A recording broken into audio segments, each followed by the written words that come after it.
All right. Hello, everybody. Welcome into the Full Send Half Mast Podcast, episode 114. Today, oh man, it's going to be a fun podcast. We have a lot to talk about. We had a full onslaught of races this weekend. Formula One is back. I cannot wait to talk about the absolute cinematic masterpiece we saw this weekend at Australia, which we kind of predicted last week, by the way. Also, we had the 12 hours of Sebring, which was an absolute thrilling race from start to finish. We had so many obstacles, twists, and turns. Also, the NASCAR Cup Series this weekend. We're racing at Vegas. All the NASCAR Series, by the way, are in Vegas this weekend. We'll talk about that as well. Give you all of our reviews for this weekend's races. We'll also give you our driver and bonehead of the week, which was very tough this week, Tom, because there was so many damn options. So I kind of narrowed it down to, I think, who maybe were the most fitting, maybe will cost them positions on track that were crucial for them, maybe wins, maybe the best drives, which is hard to narrow down as well. We'll talk about those with you guys here as well. Also, we'll go over the point standings with the Cup Series, IMSA driver standings, F1 drivers and constructor standings. And then to end the podcast, we'll round it off with previewing this upcoming races this weekend. We have F1 back again at China, IndyCar at Thermal, and then NASCAR weekend at Homestead. It's going to be a full weekend. We'll set you up there with all our fantasy lineups as well. But first off, I got Tom with me here on this awesome Tuesday, Podcast Tuesday. Tom, how you doing, man? Oh, I'm great. I am ready to talk about some racing and ready to get the snooze fest out of the way so we can talk about the racing. So Heck yeah. Oh, man. It's been a fun week, man. It was this whole weekend, dude, was just absolutely thrilling with racing, dude. I mean, between it's March Madness, so I was watching a little bit of basketball, watching a ton of racing. Just like I had the TV going I had 3 screens going at one point. I mean, what a fun weekend this was, man. I enjoyed it. On top of working, it was just an interesting weekend for me. But man, this race weekend not at all disappointed. This was probably the best race weekend of the year so far, and I cannot wait to get into it. But first off, Tom, I think you should lead us into this with the new FIA rear wing deflection test that they're running at the Chinese Grand Prix. Yeah, so that's pretty interesting, right? Because last year we had kind of a scandal in Baku with McLaren using a mini DRS system, where under load that rear wing would dynamically from all of the air pressure hitting that wing would come back down and kind of lift that rear flap up just a little bit. Even though they wouldn't be getting DRS, they kind of were getting DRS, a mini sort of deal. In fact, I watched a video. Some guy actually did a great explanation on how that worked, and he put airflow meters behind the rear wing, one with mini DRS and one without mini DRS, and a little, I don't know, 124 scale rear wing that he had, and he had up to like, I don't know, I think he said it was just about 50% more airflow. And I was like, man, that's not mini DRS. That is that's DRS. that's that. Yeah, exactly. But yeah, so it's actually kind of cool because FIA actually saw this as a problem, and they're actually reacting to it, which is a good thing, which is a cool thing. So I don't know. I think that first off, it's a good thing. They should be testing for that. If you guys don't want loopholes, I think loopholes are great. I think teams need to take advantage of it when they can. Have some ingenuity when building these cars. But if FIA wants to go that direction, let them go that direction. Test for it. Let's see what happens. Because I don't think McLaren is as strong as everybody thinks. I agree. I mean, they were extremely fast this weekend, but that's good that the FIA is actually going to make an adjustment to something that's broken. We've seen that in the past with other racing series where there's a problem, but they just increase the problem. So let's see how this works out in the future with F1. We're going to see it this weekend at China, man. It's going to be, and I think it's a good track for it because this track is one of those tracks. It's got that long front straightaway. Your run that you build off that final corner. A lot of I guess they got the back straightaway too. Is pretty long. I mean, it's gonna be interesting to see how it works out at China. I think this is a good track to test this out on. So we'll see how all that works out. Yeah. All right, that's all the news I had for this week. I mean, it wasn't really that busy of a news week. We had a little bit of a driver entry list or whatever for future races, but a lot of that we covered later in the race previews. So I think we should just jump into it, Tom, because I want to talk about this weekend's races. First off, we do need to talk about the Pilot Challenge Series race this weekend at Sebring on Friday. Honestly, this was probably the worst race of the weekend. Maybe the truck race. I think this race was, it wasn't a bad race. Don't get me wrong. I enjoyed watching it. But there wasn't any of those compelling, why I love Michelin Pilot Challenge things that happened. We didn't have any yellows at any point during the race. It was basically a straight up strategy race, which I enjoy. But the pace of certain cars that were qualified up front was just too much to overcome. Really, the biggest takeaway for me here, Tom, and I think this is absolutely hilarious, and I think that those Ford Mustang GT4s need to put some #MeToo stickers on the back of their bumpers next weekend. Holy cow, did they get ran over by everybody in this race, dude. I made a short on it because it cracked me up watching the race. I mean, every time you looked up, there was another Ford backwards in the grass somewhere. I mean, we had TCR cars running over the GT4s. We had other GT4s running over. We had Mustang on Mustang violence at one point. I mean, it was insanity what we saw out of the Fords this weekend. I can't believe it. I felt so bad for Ford and GT4. I mean, it was every single Ford in the field was backwards in the grass somewhere at some point. It was awesome. Oh man, I feel so bad, dude. I like I said, dude. #MeToo stickers for the Fords at the next round of the IMSA Pilot Challenge Series race. I do want to talk about Windward Racing. They had a fantastic race with their GT4 program. They were running up front basically all race. At the end of the race, they were making a surge late. I can't remember exactly who they were trying to get by. Maybe it was one of the BMWs. They were trying to get by them late in the race. For a chance to go run down the win, which obviously the number 39 BMW got the win. But they were trying to basically move into second clear to move towards the leader. Overdrove the car, end up getting a puncture late with about 6 minutes to go.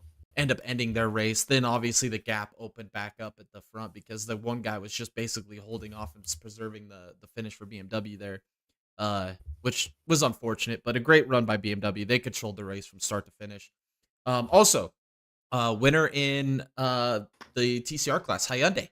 Not the Hyundai we predicted, Tom. I think we both predicted the 98 Hyundai to win this race, and now all but the 98 Hyundai has won this season. The 76 won at Daytona, and now the 33 wins here at Sebring. So now the one that I thought was the favorite going into the season, the one that would pick the last 2 weeks to win, now here they are winless after 2 rounds, while the 2 team cars have found victory lane at the start of this season. Hyundai dominated this race. I mean, it was an absolute. I mean, just like Daytona. I mean, these Hyundais are on another level right now. I just don't know what Honda's going to be able to catch them. Audi's going to be able to do to catch them.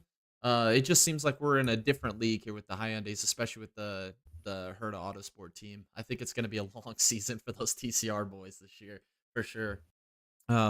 Awesome fact though, I think they said during the race this was the first green to checkered race in IMSA Pilot Challenge Series at Sebring. So that's pretty interesting to find out too. I mean, we could have had several cautions with the Fords laying in the grass somewhere, but we never got one. Also, at the end of the race, when they mentioned that fact, Calvin Fish is like, I can't remember what he said. He's like, well, the race isn't over yet. Or he's like, well, we haven't got a caution yet. And then the other announcer was like, wait, don't jinx it, man. We're almost to the finish. I mean, dude, Calvin Fish is just one of the awesome broadcasters there is, man. He just cracks me up, dude. But I enjoyed I enjoyed the race for what it was. It wasn't the most thrilling. It wasn't the most exciting. It wasn't the most strategic. But the best cars won. And I guess that's the biggest takeaway for me. And hashtag me too for Ford, because they got absolutely used and abused in this race. All right. Let's talk about the truck race, Tom. The EcoSafe 200 at Vegas. Can you say rain? I mean, rain in Vegas. I mean, this race just drug on and on and on. I mean, I think I fell asleep like 3 times. And the broadcast was awful, dude. I don't know if Brad Keselowski was sick or if he was losing his voice, but dude, that was the most monotone, boring ass broadcast I've ever seen. I fell asleep like 3 times. Honestly, I can't even like tell you a lot about that race. Dude, me neither. I really can't. Dude, to be honest, like when I watched the first stage and I was like, wow, this is some actual good racing. Like with the trucks race at Vegas, that was kind of like, that's how I kind of thought Atlanta was going to be before when they repaved it. Like I was kind of optimistic, like, well, the trucks race at Vegas, they kind of, for the first 10 laps of a run side by side, 3 wide, big runs, massive launches from 4th to the lead. Like we saw that several times in those restarts. And I kind of thought that's how Atlanta was going to be. And Atlanta turned into what garbage Atlanta is. But I mean, the racing there isn't terrible. I mean, the racing when they were actually racing was actually freaking entertaining. We had a hella saves in this race. Shout out to Dawson Sutton, Caden Honeycutt, Lane Riggs. All 3 of these guys were basically wrecked and somehow didn't bring out the caution because they kept them straight. I mean, unbelievable driver talent by those guys, especially Lane Riggs at the end there. I mean, that Lane Riggs save coming off of turn 2 was absolute insanity. Unbelievable driver talent. I mean, I think Lane Riggs is going to be a superstar before we know it. I mean, we saw what he did at the end of last year. I think that, I mean, the Ford speed and even front row is just really not that fast right now in the truck series. I think it'll rotate back their way towards the end of the year. We'll see. I do want to mention Majeski. Like I said, he dominated stage 1. It looked like he had the best truck, had a speeding penalty, I believe, set him back. Tyler Ankrum had one of the fastest trucks. He ended up having issues with, I think, his teammate Daniel Hemrick and him ended up making contact at some point. Corey Day also had an amazing save. I never mentioned that. He was really good the first stage. I think lack of experience kind of set him back in the field, unfortunately. But other than that, man, there was really nothing else going on in this race, dude. I mean, the broadcast was terrible. I had the the Boys State basketball game on while I was watching the truck race at the same time. And there was just rain delay after rain delay in the truck race. So I kept watching. It was supposed to be planned out where the truck race was going to end by the time we got into like 10 minutes to go in the first half of the Boise State game. The Boise State game ended before the truck race ended, dude. That was a weird scenario there. Yeah, I don't know. There wasn't much to really take away from it. Amazing saves by certain drivers, like I mentioned. Great. I mean, Corey Heim, unbelievable strategy. I mean, his pit crew was on fire. Every time he came to make a pit stop, dude, he gained like 4 spots. I mean, that was unbelievable. Like, that doesn't happen in truck series, dude. That rarely happens where one team's just head over heels better than everybody else. I mean, he's got a championship pit crew on his side for sure this year. I mean, it's not even close. Shout out to Grant Enfinger, man. He did not have a fast truck early in this race. And I don't know what it is about Enfinger, dude. Do you know what he reminds me of? He reminds me of freaking Matt Kenseth, dude. Like, he will not be running at the front all day long, and then he'll just show up at the end in a top 5 position. I mean, it was unbelievable. Yeah. I have never thought of that before. That's a great comparison. 100% Matt Kenseth. I mean, he was non-factor all day long. End of the race, you look up, and Tanner Gray's running second, and Enfinger's running him down, and it was like, that was the cool thing about the restarts is like, when the restart happened, there'd be about 10, 15 cars bunched up, ready to race. And then every lap that went by, it was like 1 or 2 would get knocked off or lose ground to the lead group and just keep losing ground and losing ground and losing ground. And then eventually you'd look up and there'd be like 2 or 3 left. And then eventually Heim would open the gap. And then it was like Heim running away from Enfinger at the end. I mean, it was a cool, and then Enfinger, I think if you had another 5 laps, I think Enfinger wins this race, to be honest with you. I think him bringing over the crew chief that he had from, what was the team? GMS when they shut down. And then this team absolutely basically just investing into him. Also with Champion coming on board. I mean, I think Enfinger, we've said it you said it specifically, you for the most part said championship contender for the last 2 years. I think this year is a legit opportunity. I mean, those trucks are faster than I think they've been in the last 2 years. And I don't think we've gotten to his bread and butter yet. I think Grant Finger, if he keeps doing what he does, man, just keeps finding himself in the top 5 at the end of these races, he's going to win a couple of them. I mean, it's just going to happen. So, great run by Enfinger. I enjoyed that. God, I don't really know what else there is to talk about with the truck race. I think we pretty much covered it. I don't think so. Yeah, I don't think there is. Alrighty. Then we'll move on to the Xfinity race, which was on Saturday. This was also fun because I was watching the beginning of the 12 hours Sebring and then the Xfinity Series race all at the same time. So I'm trying to watch both at the same time. On top of watching some college basketball. It was a fun weekend, man. I'm telling you, I had a blast this weekend, man. I was like all holy and jolly, man, this weekend. But this Xfinity race, the Laguna, I'm just going to say it. Allgaier dominated early. Almirola kind of drove himself through the field. He ends up kind of getting control, wins the second stage. So Almirola and Allgaier kind of win the state or sweep the stages here. Tough race again for Sawalich. I mean, he ends up having a crash early, having a very tough beginning to his season. We'll see if he can turn it around. We do need to talk about Ryan Sieg, though, man. Poor Ryan Sieg. He didn't have a third gear. He was doomed on every restart. He would drive himself up every run all the way up into the top 10. Then we get a restart, and then he didn't have third gear, and he would fall all the way to the back of the field. And then by the end of the run, he was all the way back in the top 10 again. What a drive by Ryan Sieg, man. Unbelievable. Unbelievable. And then he's incredible, man. Dude, he is absolutely incredible. I think he would have had a chance to win this race if he didn't have the damn transmission issues. He kept losing all his track position. I think the funniest thing about that, though, is they gave him a bottle of lube or what is it? Some WD-40. Maybe it was a WD-40, some type of anti-lock and grease or something like that. Like PB Blaster? Yeah, something like that. He sprayed into. I guess they were able to clear up the transmission enough where he was able to get it into third gear. I don't know, but interesting, man. Interesting night for Ryan Sieg. I mean, back-to-back weekends where any other driver, any other team would have just packed it up and said, screw it, we're done for the week, we're not going to win.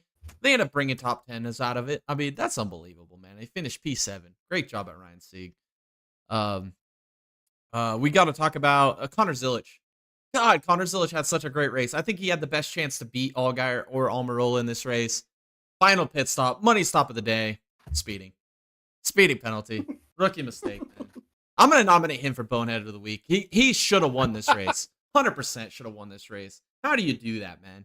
I understand you're like a rookie, but even his crew chief told him, like, before he made the pit stop, like, we don't need to speed here. We still have one of the faster cars. We're going to make an adjustment. We could still win this race. And then he has a speeding penalty. I mean, I don't get it, man. I don't know. How about Kyle Busch in the broadcast booth, man? I thought that was good, man. Parker Kligerman obviously was over at Sebring, but how about KFB in the booth with McMurray? I loved it, man. I thought they did a great job. Yeah. You always need to bring some fresh blood in sometimes too, and it works or it doesn't work. But regardless, at least you're trying something. That's what I saw in it, at least.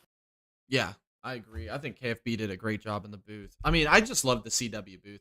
I was like skeptical when Kligerman wasn't going to be in there this week because I was like, man, Kligerman and McMurray just feed off each other so well. Like everything that they each other say, like they just feed off of it and they bring so much energy. I was like, man, without PK in the booth this weekend, it's going to be interesting. But man, they had a great time with KFB up there. McMurray's still on point, man. Super exciting. I thought this race was freaking awesome. Although we do need to say it here because we did have another George sighting this weekend. Well, Carson Kvapil, man, again running in the top 10 at the end of one of these races, top 5, runs out of gas. George, Mr. George, and we have. He comes at the worst times, brother. All right, well, we're gonna play the scene for you because we did have Mr. George sighting.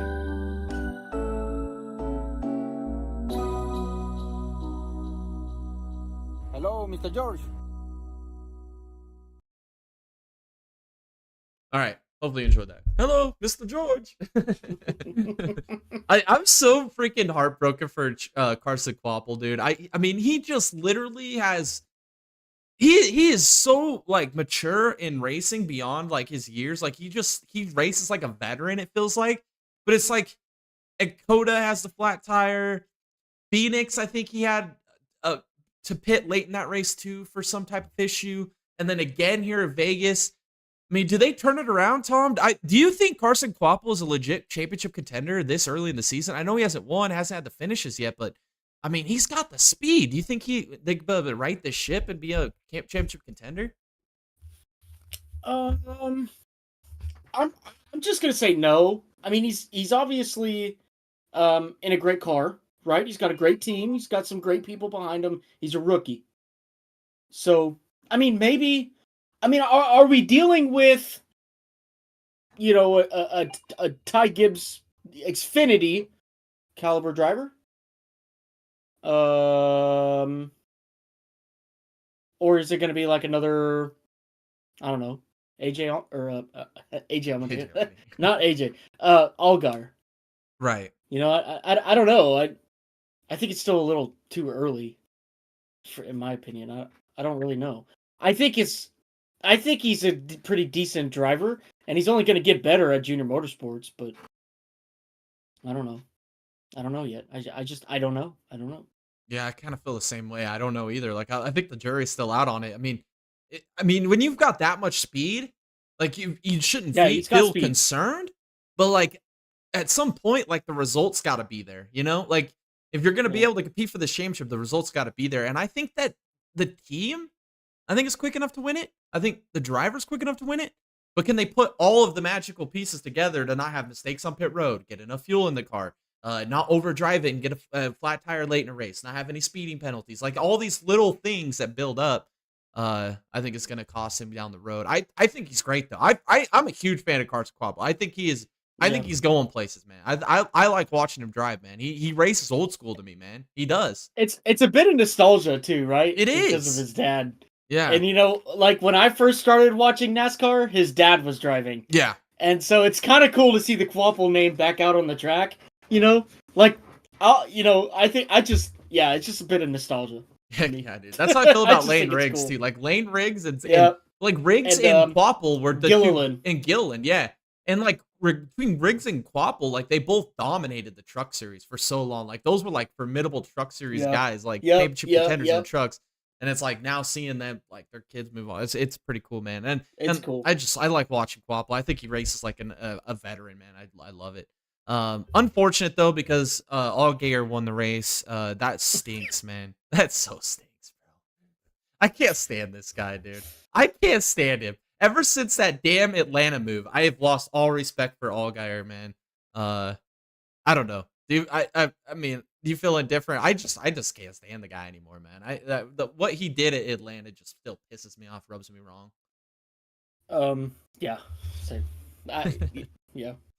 I really thought Sillage was gonna win this race, man. I really did. When I was watching this race towards the end of when he ended up taking the lead on one of those restarts. I mean, let's get this right, guys. Those Xfinity cars at Vegas, I'm saying it again. I say it all the time. Take them anywhere. They race freaking amazing. But in Yeah. Vegas, dude, God, that race was so much fun to watch. They were 3 lanes wide, making the outside line work.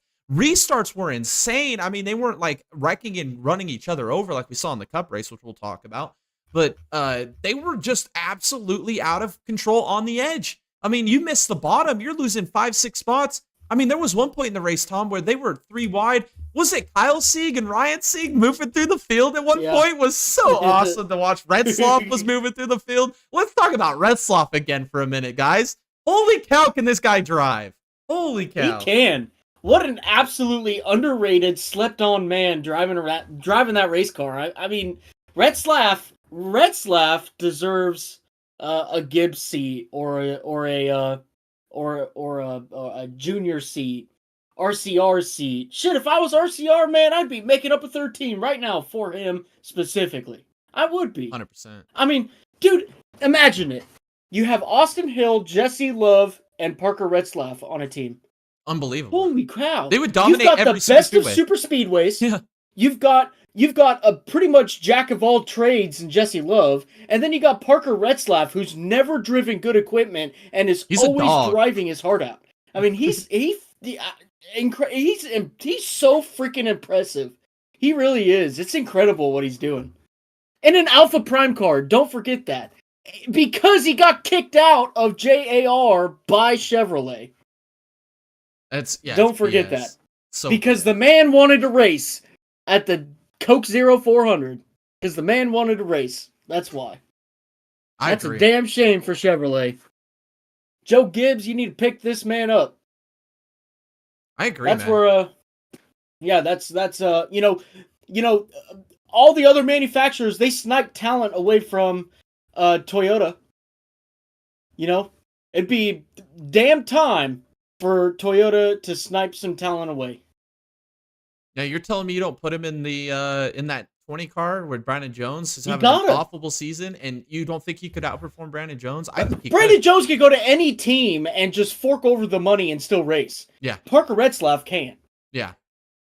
And I think Redsloff, if you put him in the 20, I think he's a championship contender, man. I mean, he's competing in the top 15. He's not just there on strategy. He is driving through the field. Like, he qualifies like ass because his team is terrible, but whatever it is, man, he just gets behind the wheel. I think he's smart enough to understand what adjustments he needs, because it seems like it gets better as the race goes on, especially and the long runs. Like, the beginning of a run, he loses positions on restarts, but by the end of the run, he gets all those positions back and some.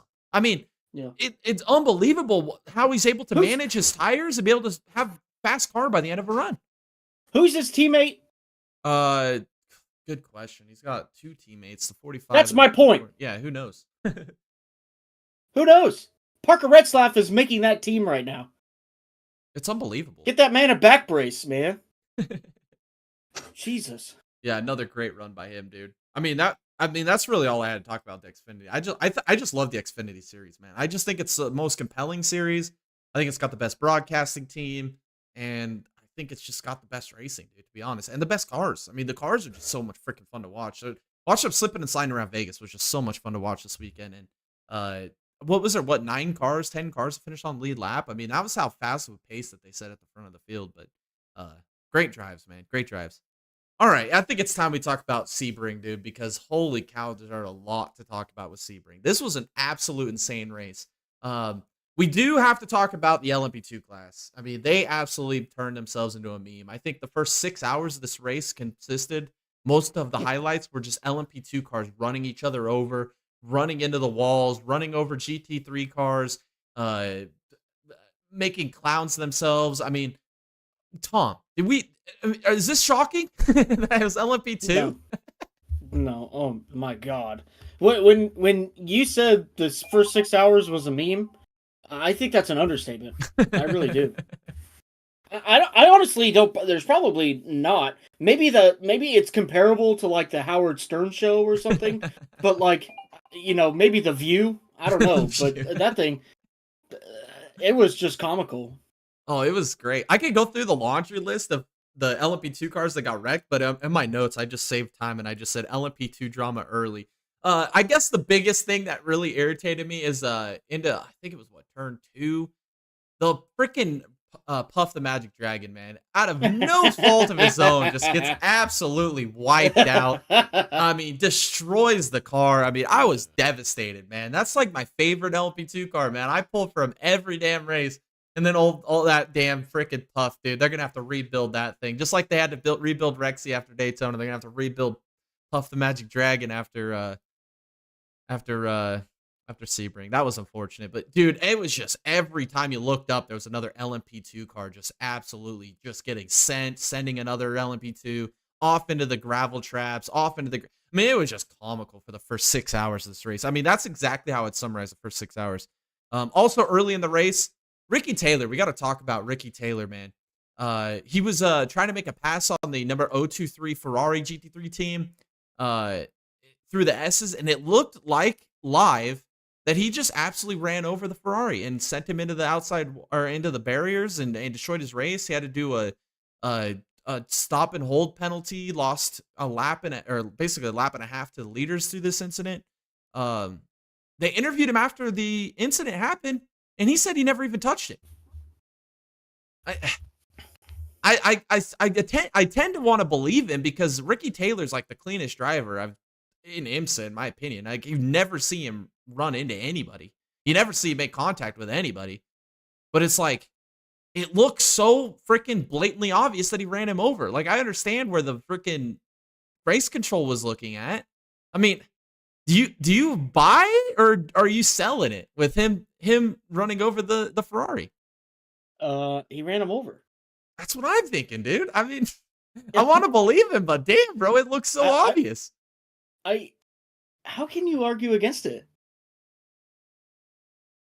I mean, especially considering, like, let's say he didn't run him over. Does the Ferrari turn left instead of right going through that S right there and straight into the wall? I mean, it just, Exactly. it looks so suspicious. Yeah. Yeah, I think he ran him over. I think it's blatantly obvious. I do too, man. I honestly do too. I want to believe him. I do. I really do, because he's never done anything to get on my bad list. He's never done anything to prove otherwise. The only dumb boneheaded thing I can remember him ever doing was that turn 1 incident at Long Beach a couple of years ago where he just ate the wall. Other than that, Ricky Taylor has never done anything bad. I mean, he got screwed last year at Petit, but that wasn't his fault. It was a blind corner going up the hill. But yeah, I think he ran him over, dude. I really do. And I think it ruined their race. I mean, they were done after that. They were never going to recover. They were never fast enough anyway. The Cadillacs really were being held up by the Wheel and Action Express team, which dominated the first 6 hours of the race, to be honest with you. Basically, the first 6, 8, 10 hours of the race. The Wheel and Action Express team was fast. Also, the number 40, the team car and Wade Taylor, the number 40 with Hartley behind the wheel. He ends up running into the wall there in turn 17. Absolutely TKO'd that number 40. Unbelievable. We got to talk about Pierre Guidi for a second, though. Dear Lord, dude. This is the coolest thing of the entire race, man. We were zoomed into the lead for GTP, and then the camera just comes back, and here's Pierre Guidi. Basically, full throttle, full send through the grass, running over the grass sponsor banners or pylons or whatever. That was hilarious, man. That was one of the coolest, funnest things. I can't believe what Pierre Guidi did right there. That was insane. That was pretty funny. Are you talking about when he was coming off of turn 1? Yeah, and he flying just goes through, right the grass, through the grass. And he just keeps going. It's like he never lifted. Never hit the brakes, never nothing. I was like, yeah, that guy's not Italian. That guy's full-blooded American. Oh, man, that was one of the funniest parts of the race. Slap a General Lee right on the hood. Slap an 01 on the side. Oh, Paint the car orange. That was hilarious, man. That was the coolest moment of the entire race, dude. I enjoyed watching that. Also, we got to talk about Compang. He was driving in the LMP2. Again, more LMP2 clownery. Did you see that coming out of turn 17? He runs extremely wide, gets up into the marbles, doesn't lift, and just drives it straight into the wall in turn 17. Oh, yeah. Bonehead of the week. What the hell were you thinking, man? Lift. Do something other than just staying in the throttle up in the marbles. I mean, that was stupid. That was the dumbest thing I've seen. I can't believe that happened. He wanted to support his fellow brethren out in the ARCA series. Oh my god. And bring it over to IMSA. Oh my god. The best part is the announcers, man. Was it Kevin Lee was in the booth at the time, and he was like, I knew he wrecked before 2 minutes before, or I knew he wrecked 2 seconds before he knew he wrecked. And I was like, everybody watching knew he wrecked before he wrecked. Oh man, that was so funny, man. I can't believe it. Bonehead of the Week nominee for me. I mean, they were in position to win this LMP2 race. I mean, they were right there in contention, and then they drove into the wall. Unbelievable. Unbelievable. Absolutely stupid. Also, we got to talk about the Windward team with Ellis. Ended up having a pit penalty at one point in the race from the lead. Spent the last couple hours fighting back from that pit penalty. And they end up recovering, man. Them and the Vassy Sullivan team, the number 12, we had Hawksworth behind the wheel at the end, trying his damnedest to wheel that damn dump truck freaking Lexus around the racetrack. I mean, that Lexus is so dude, I know Hawksworth did not win that race, but what he did in the final 45 minutes and being able to hold off that Windward machine for 35 of those 45 minutes was absolutely Chad drive. I mean, unbelievable what Hawksworth was able to do. I mean, absolutely outperformed in all of the corners, all the braking zones, all of the intricate turns, all through the S's. The only place that Vassy was able to beat the Windward was down the 2 straightaways. That was the only place he was better. Everywhere else, screwed. And honestly, I think the only reason he lost that race is going through that lap traffic at the end. That was what was the best part of the race, was watching that Hawks were trying to navigate that lap traffic. And dude, I love it. Freaking Calvin Fish. Archie Bargy! It says Ellis, he sent it down on the inside through the S's, made a little bit of contact. I think it's fair. I don't think it's foul. I think that was just damn good, hard racing. Barely made any contact. Sent Hawksworth a little sideways. Ellis was able to scoot on by and then opened a massive gap by the end. But shout out to Hawksworth, man. I mean, watching what he was able to do behind that Lexus, I mean, that was fun to watch, man. I was pulling for him big time because I really didn't care if the Windward won or the Vassy won because I like them both. But man, I really wanted to see Hawksworth get that Lexi back into victory lane. You know, it was nice to see Lexus back at the front again. You know, and I don't, you know, it was off of, I think it was off of some pretty good speed that they had. A little bit of help with some cautions and whatnot, but regardless, they were holding their own at the front too. I mean, it wasn't just like they got to the front and then they fell off extremely bad. I mean, they were there. Yeah, I agree. I mean, it was an interesting race. I mean, there was so many comers and goers in that GTD Pro field. I mean, that was the race, really, of the whole race was that GTD Pro race. I mean, or the GTD race, not the GTD Pro. The GTD race was absolutely insane. I enjoyed every minute of it. The number 57 Windward wins. Tom picked him, man. Tom picked him. Tom picked it right. I did. It's another pick for Tom. Screw you, IMSA! Screw you! That was fun to watch. I mean, I think that Mercedes is going to be tough to beat in a lot of races this year because that team is just fast. They've got great drivers, and it just seems like they're just able to. The only place they lack is the straightaways. They're just so good everywhere else. I mean, we go to Road America, they might struggle, but Long Beach, I'm taking them at Long Beach, 100%. No question in my mind. They're going to be the best team at Long Beach. It's not even going to be close. Great run by them.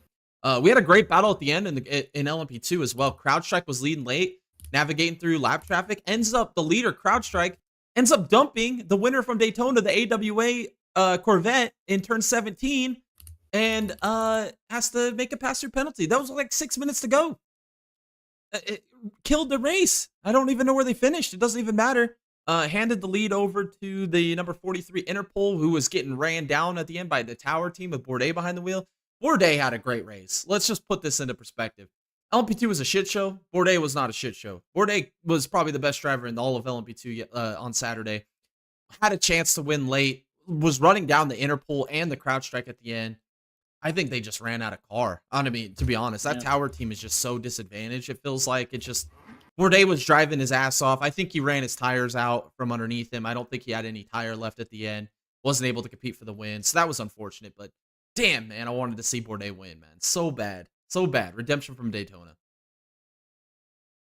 All right. And then for GTD Pro, This race was up and down all night long. Well, the cool thing about GTD, one more thing I forgot to mention. It seemed like nobody wanted to lead that GTD race. Whether it was somebody was leading, got a penalty, somebody broke from the lead. I mean, we saw 2 of the Ferraris break from the lead. We saw the Aston Martin end up having a penalty from the lead. I mean, it seemed like anybody that was leading that GTD class ended up not leading it for very much longer, and it just all day long. It felt like a race of attrition, and it was so fitting at the end to have Ellis and Hawksworth battling with the Lexus and the Windward at the end. Like, it just felt like a culmination of an entire 12 hours worth of shenanigans. I mean, it was that GTD class stole the race. It was such a fun race for them. Shout out to Rexy. They win the GTD Pro. Something like they were the fastest in the final hours, and they got the job done. We never talked about GTP though. Shout out to Aston Martin, man. They had a great run. Did I say last week on the podcast, I was like asking you, I said my bold prediction was that Aston Martin by the end of the year was going to be faster and get more consistent finishes than Lamborghini.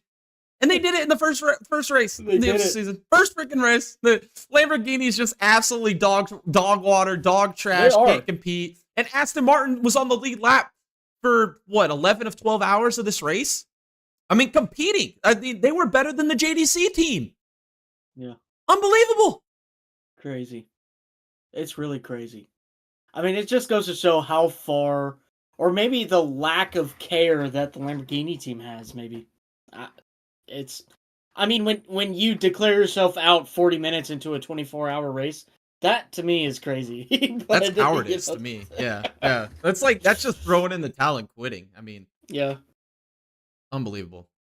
Acura had a great run. I think Palou, Yellowly, and Van der Zande in the 93, they end up finishing, I think, 4th behind the 2 Porsches in the Cadillac. That was a good run for them. The 60 threw it away. They were in position to potentially compete with the Porsches at the end there. They ended up running over the BMW in the pit lane, had a lot of damage. That was unfortunate. Like I said, Action Express basically dominated the first 10 hours of this race. In the nighttime hours, the Porsches came alive, man. Shout out to Nick Tandy. Wins again, bro. Nick Tandy has now won every major endurance race in the world. This was the last crazy. one.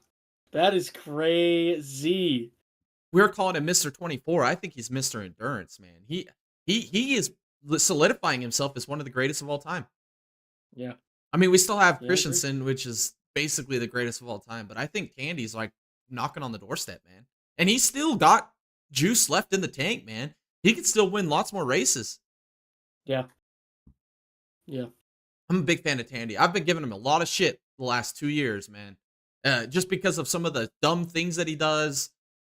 Specifically, go back to that Detroit race last year where he ran over everything but the pace car. I mean, but damn, dude, he is clutch, man. He just, and Nasser again, final stint by Nasser. And not only did he control that final stint, he got through traffic well, maintained the gap, opened it up at times, gave it up a little bit to be able to get through traffic. Nasser is a closer, man. I think Nasser has solidified himself as a closer. I mean, he just knows how to close these races out in the final hours. It's unbelievable. Tandy does the grunt work in the daytime, and then Nasser comes in and closes it out, man. It's just, Porsche is just unbelievable right now. I mean, I know they got their asses kicked at Qatar a couple weeks ago, but in IMSA, man, they're dominating the championship right now. We could look at the points, but right now in the driver standings, they're up right now by 173 points over Acura. And then the team car, they're up 91 points over their team car. I mean, this is Porsche's championship to lose, man. I just don't know how you can recover from this. I don't see how you can. I mean, I feel like this is going to be the story all year long, Tom. Do you think so? Like, Porsche's going to be the story all year long. I mean, I don't know. There's a lot of plane crashes happening right now.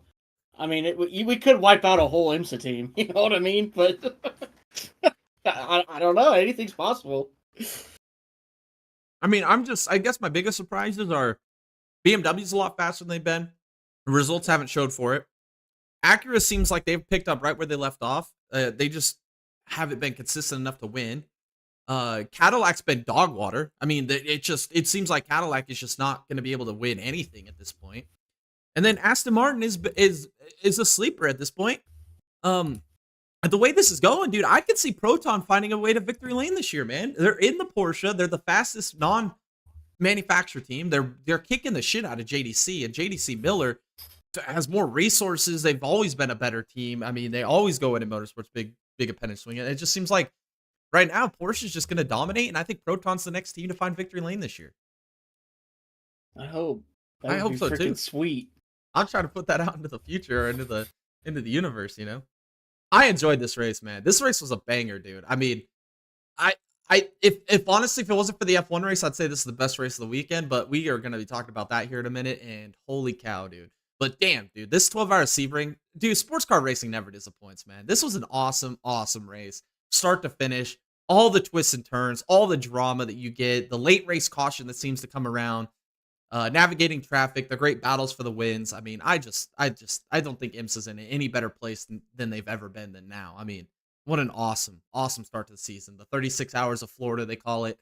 2 great races to kick off the season. Unbelievable racing, man. Is there anything I missed, or anything that you want to touch on, or did we pretty much cover it all? I'm trying to think back. Everything you said. The biggest thing I just want to talk about was just Porsche. And they're just freaking dominance. Team Penske as well. I mean, Penske is just going absolutely nutty right now, and it really doesn't matter what sport they're in. You can find a Penske car at the front, and to me, to have all those different faucets of racing, full bore at the same time for not just one race, not just a month, not just a year, but across multiple years, across multiple different racing series is just insane. Like, I don't think we're actually grasping the magnitude of Team Penske right now. Team Penske is just on a different level right now. It's unbelievable. That was one of my bold predictions offseason, dude. I got Porsche winning the 24-hour Le Mans. That's like the last thing Penske has on his docket to win. I said it's going to happen this year. They're going to have to find something in the World Endurance Championship, because right now Ferrari is pretty untouchable, but we'll see how it all rotates to that 24-hour race at Le Mans. That's what we're all building up to. This whole sports car season just is all a build up for that illustrious 24-hour Le Mans, which is going to be absolutely thrilling this year. I cannot wait. Alrighty. We talked about trucks, Xfinity, both IMSA races. It's time to talk about some F2. The Grand Prix got canceled for weather, which we'll talk about more when we get to that F1 race. But the sprint race goes to Dirksen. Early championship favorite. I would have said Victor Martins, Dirksen as well. Martins had a crash in the sprint race, unfortunately for him. Didn't get to bounce back in the feature race, and Dirksen ends up winning the sprint race to jump up to an early points lead there. All right, Tom, this is what I've been most looking forward to talking about, and that is this F1 race at the Australian Grand Prix. And by God, race of the year contender already. And we're not even halfway. Well, we just barely are halfway through March. Unbelievable race we saw. We called it on the podcast last weekend, or last Tuesday. We said Australia is that track, man, that every year the most random things could ever happen. And you said it, dude. The rain. Watch out. The rain is coming. You were like talking about it. Nobody else is talking about it. Holy cow, Tom.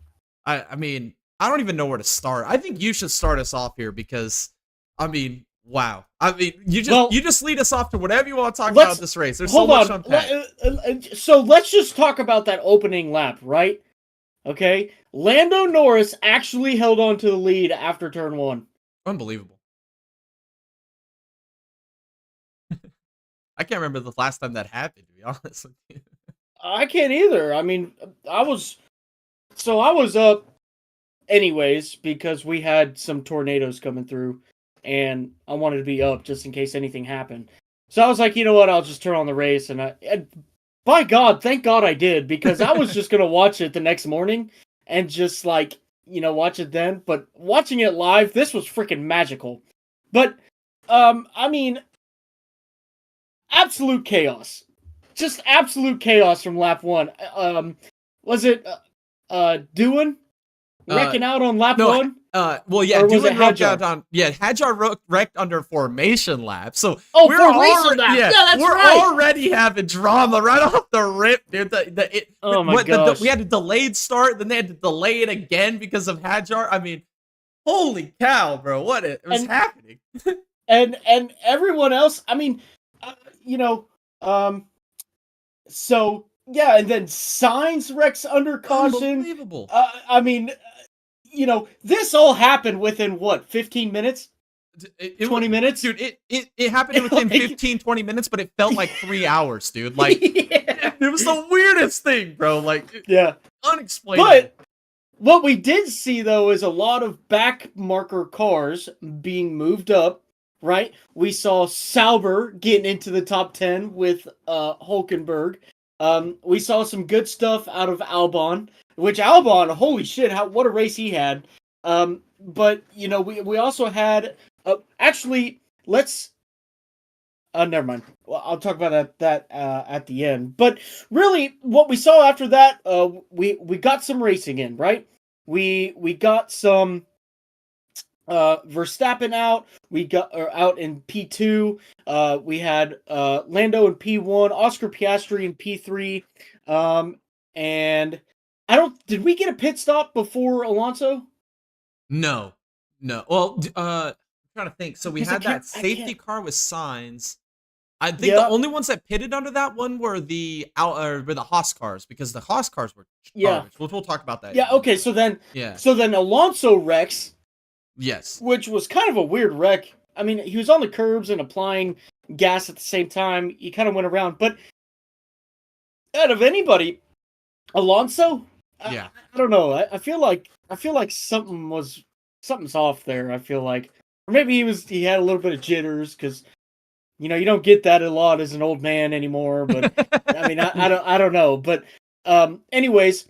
Right as that was happening, we had the McLarens coming off of the second to last corner, going off track into the gravel, through the grass, back on track. Here comes Oscar Piastri right behind Lando Norris, doing the same exact thing. He misses the next corner. Verstappen barely misses him.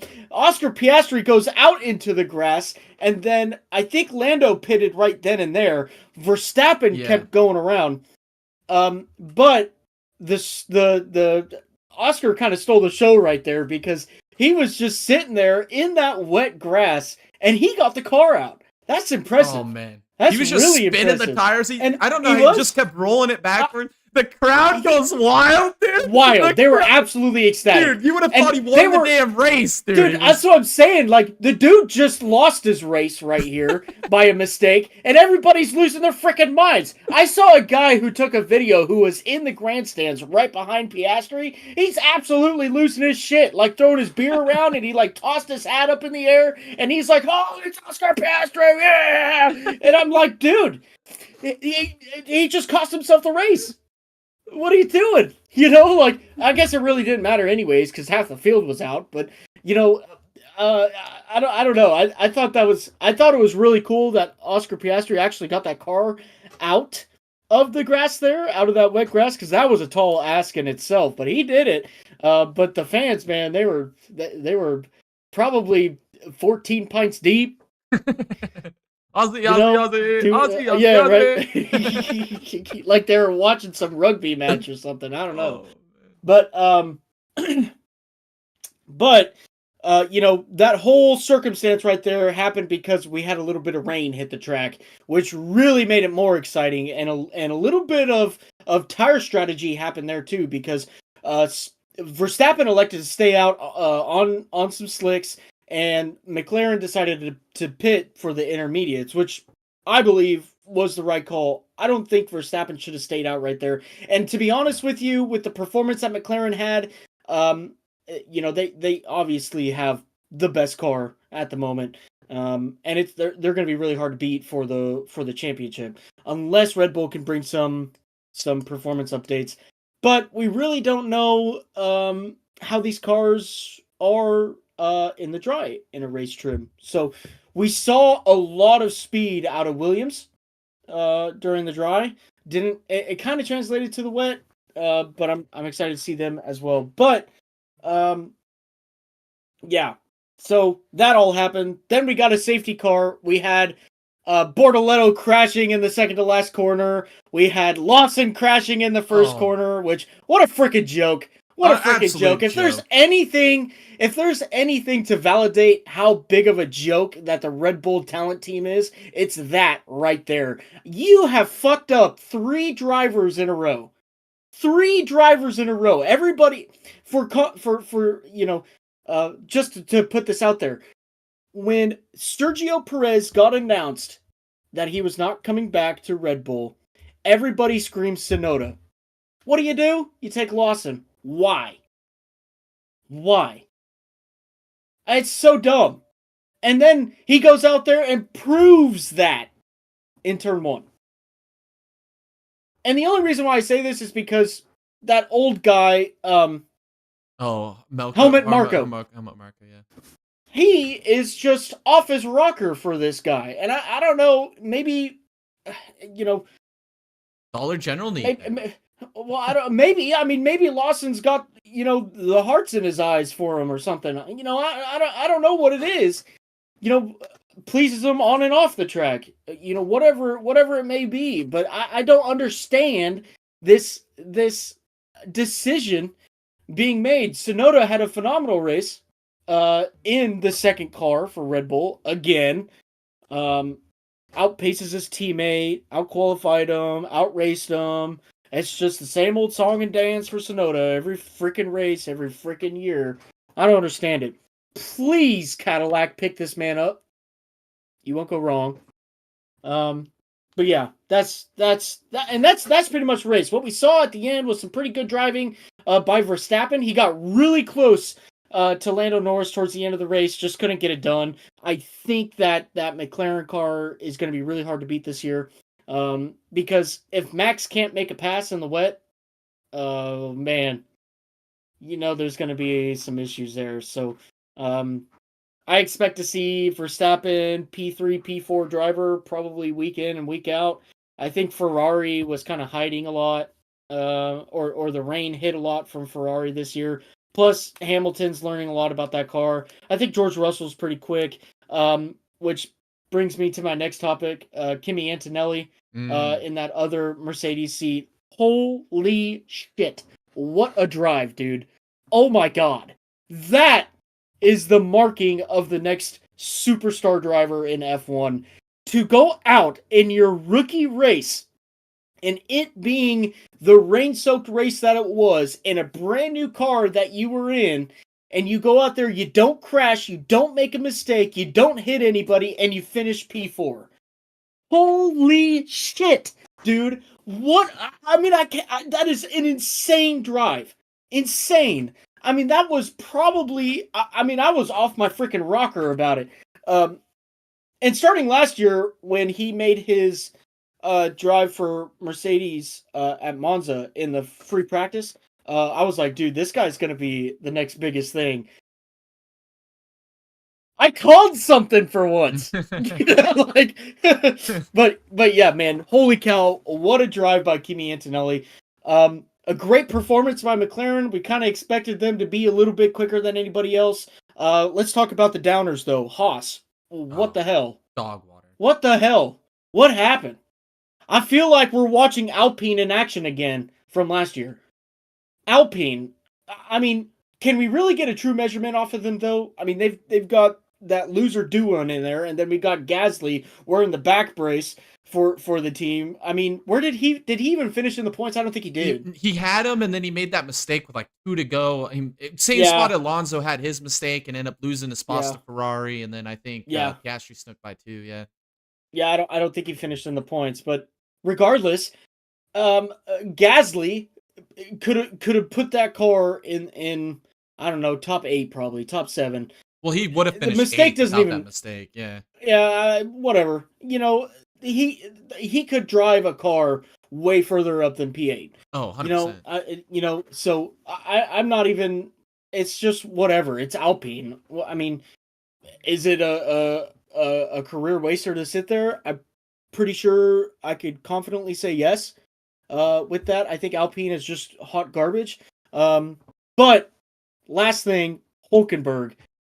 Awesome drive as well. And a Sauber getting points. The first race of the year where they struggled all year long to finally get points for Sauber. He gets it in the first freaking race with Sauber at Australia. So there was a lot of high points, some very comical points, and a couple of low points. But overall, man, this rain and F1 is just a magical mix. I mean, if we could just have rain every race, Just turn the sprinklers on. I mean, I'm all for it. I mean, whatever weather system they're implementing here in the U.S., we just need to implement it right above the F1 tracks and every race weekend, and just let them race through it. Tornadoes, hurricanes, and all. Just let them go through it. But yes, tsunamis, yeah, whatever. Yeah, earthquakes. Yeah, just have the track splitting in half as they're going and racing. You got to choose your lane, brother. But yeah, man, what an absolutely magical F1 race that we got to watch. A classic, really, and a first race of the year too. What is the rest of the races going to look like for 2025? I'm so excited. Oh my god, man. What an awesome race. I mean, Australia just never disappoints. Absolute pure cinema. I mean, this is a race that I'm going to in the offseason go back. Every offseason, I go and watch like 10, 15 races, 20 races every offseason. And just because I just freaking love racing and I get bored in the offseason. This is one that I'm definitely going to go back and rewatch. I mean, I understand what you said about Verstappen. I mean, he lost the pace to the McLarens. McLarens are so fast, man. It's just unbelievable how fast they were in this race. Opened up a massive gap to Verstappen. When the rain fell, they went over the radio and said, hey, the rain's going to hit for like 2 laps and it's going to dissipate.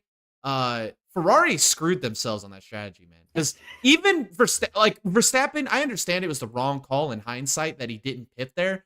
But watching it live, I was like, this is a great call. Because I'm in the mindset of listening to what they're saying on the broadcast and what the teams are saying. They're saying, oh, rain's only going to be here for 2 laps. I'm like, well, freak, man. Norris going to lose all this time.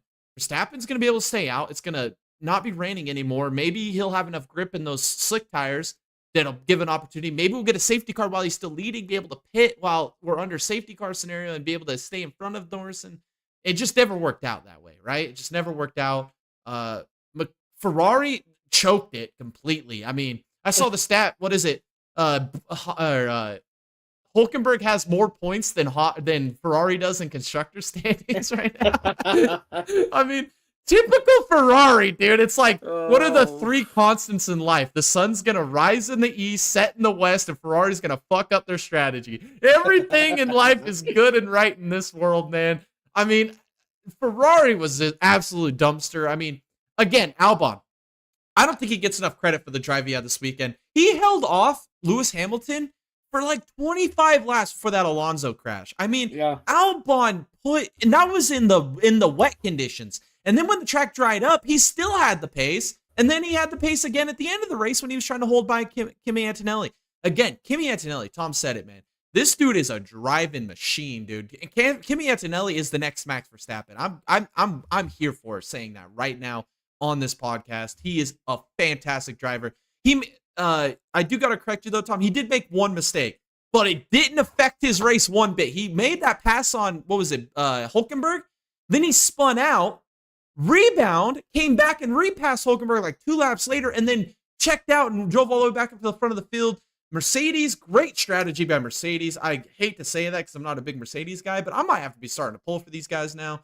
Kimi Antonelli. I feel like I got to pull for Kimi, man. I know, me too, man. I feel that. Like, Kimi, I feel the same way last year. What was his name? I'm already blanking.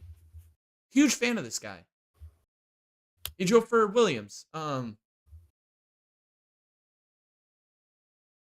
want to say Bortoleto, but it's not Bortoleto. The Brazilian. Last year? Yeah, the Brazilian that drove for Williams last year. Colapinto. Colapinto, yes.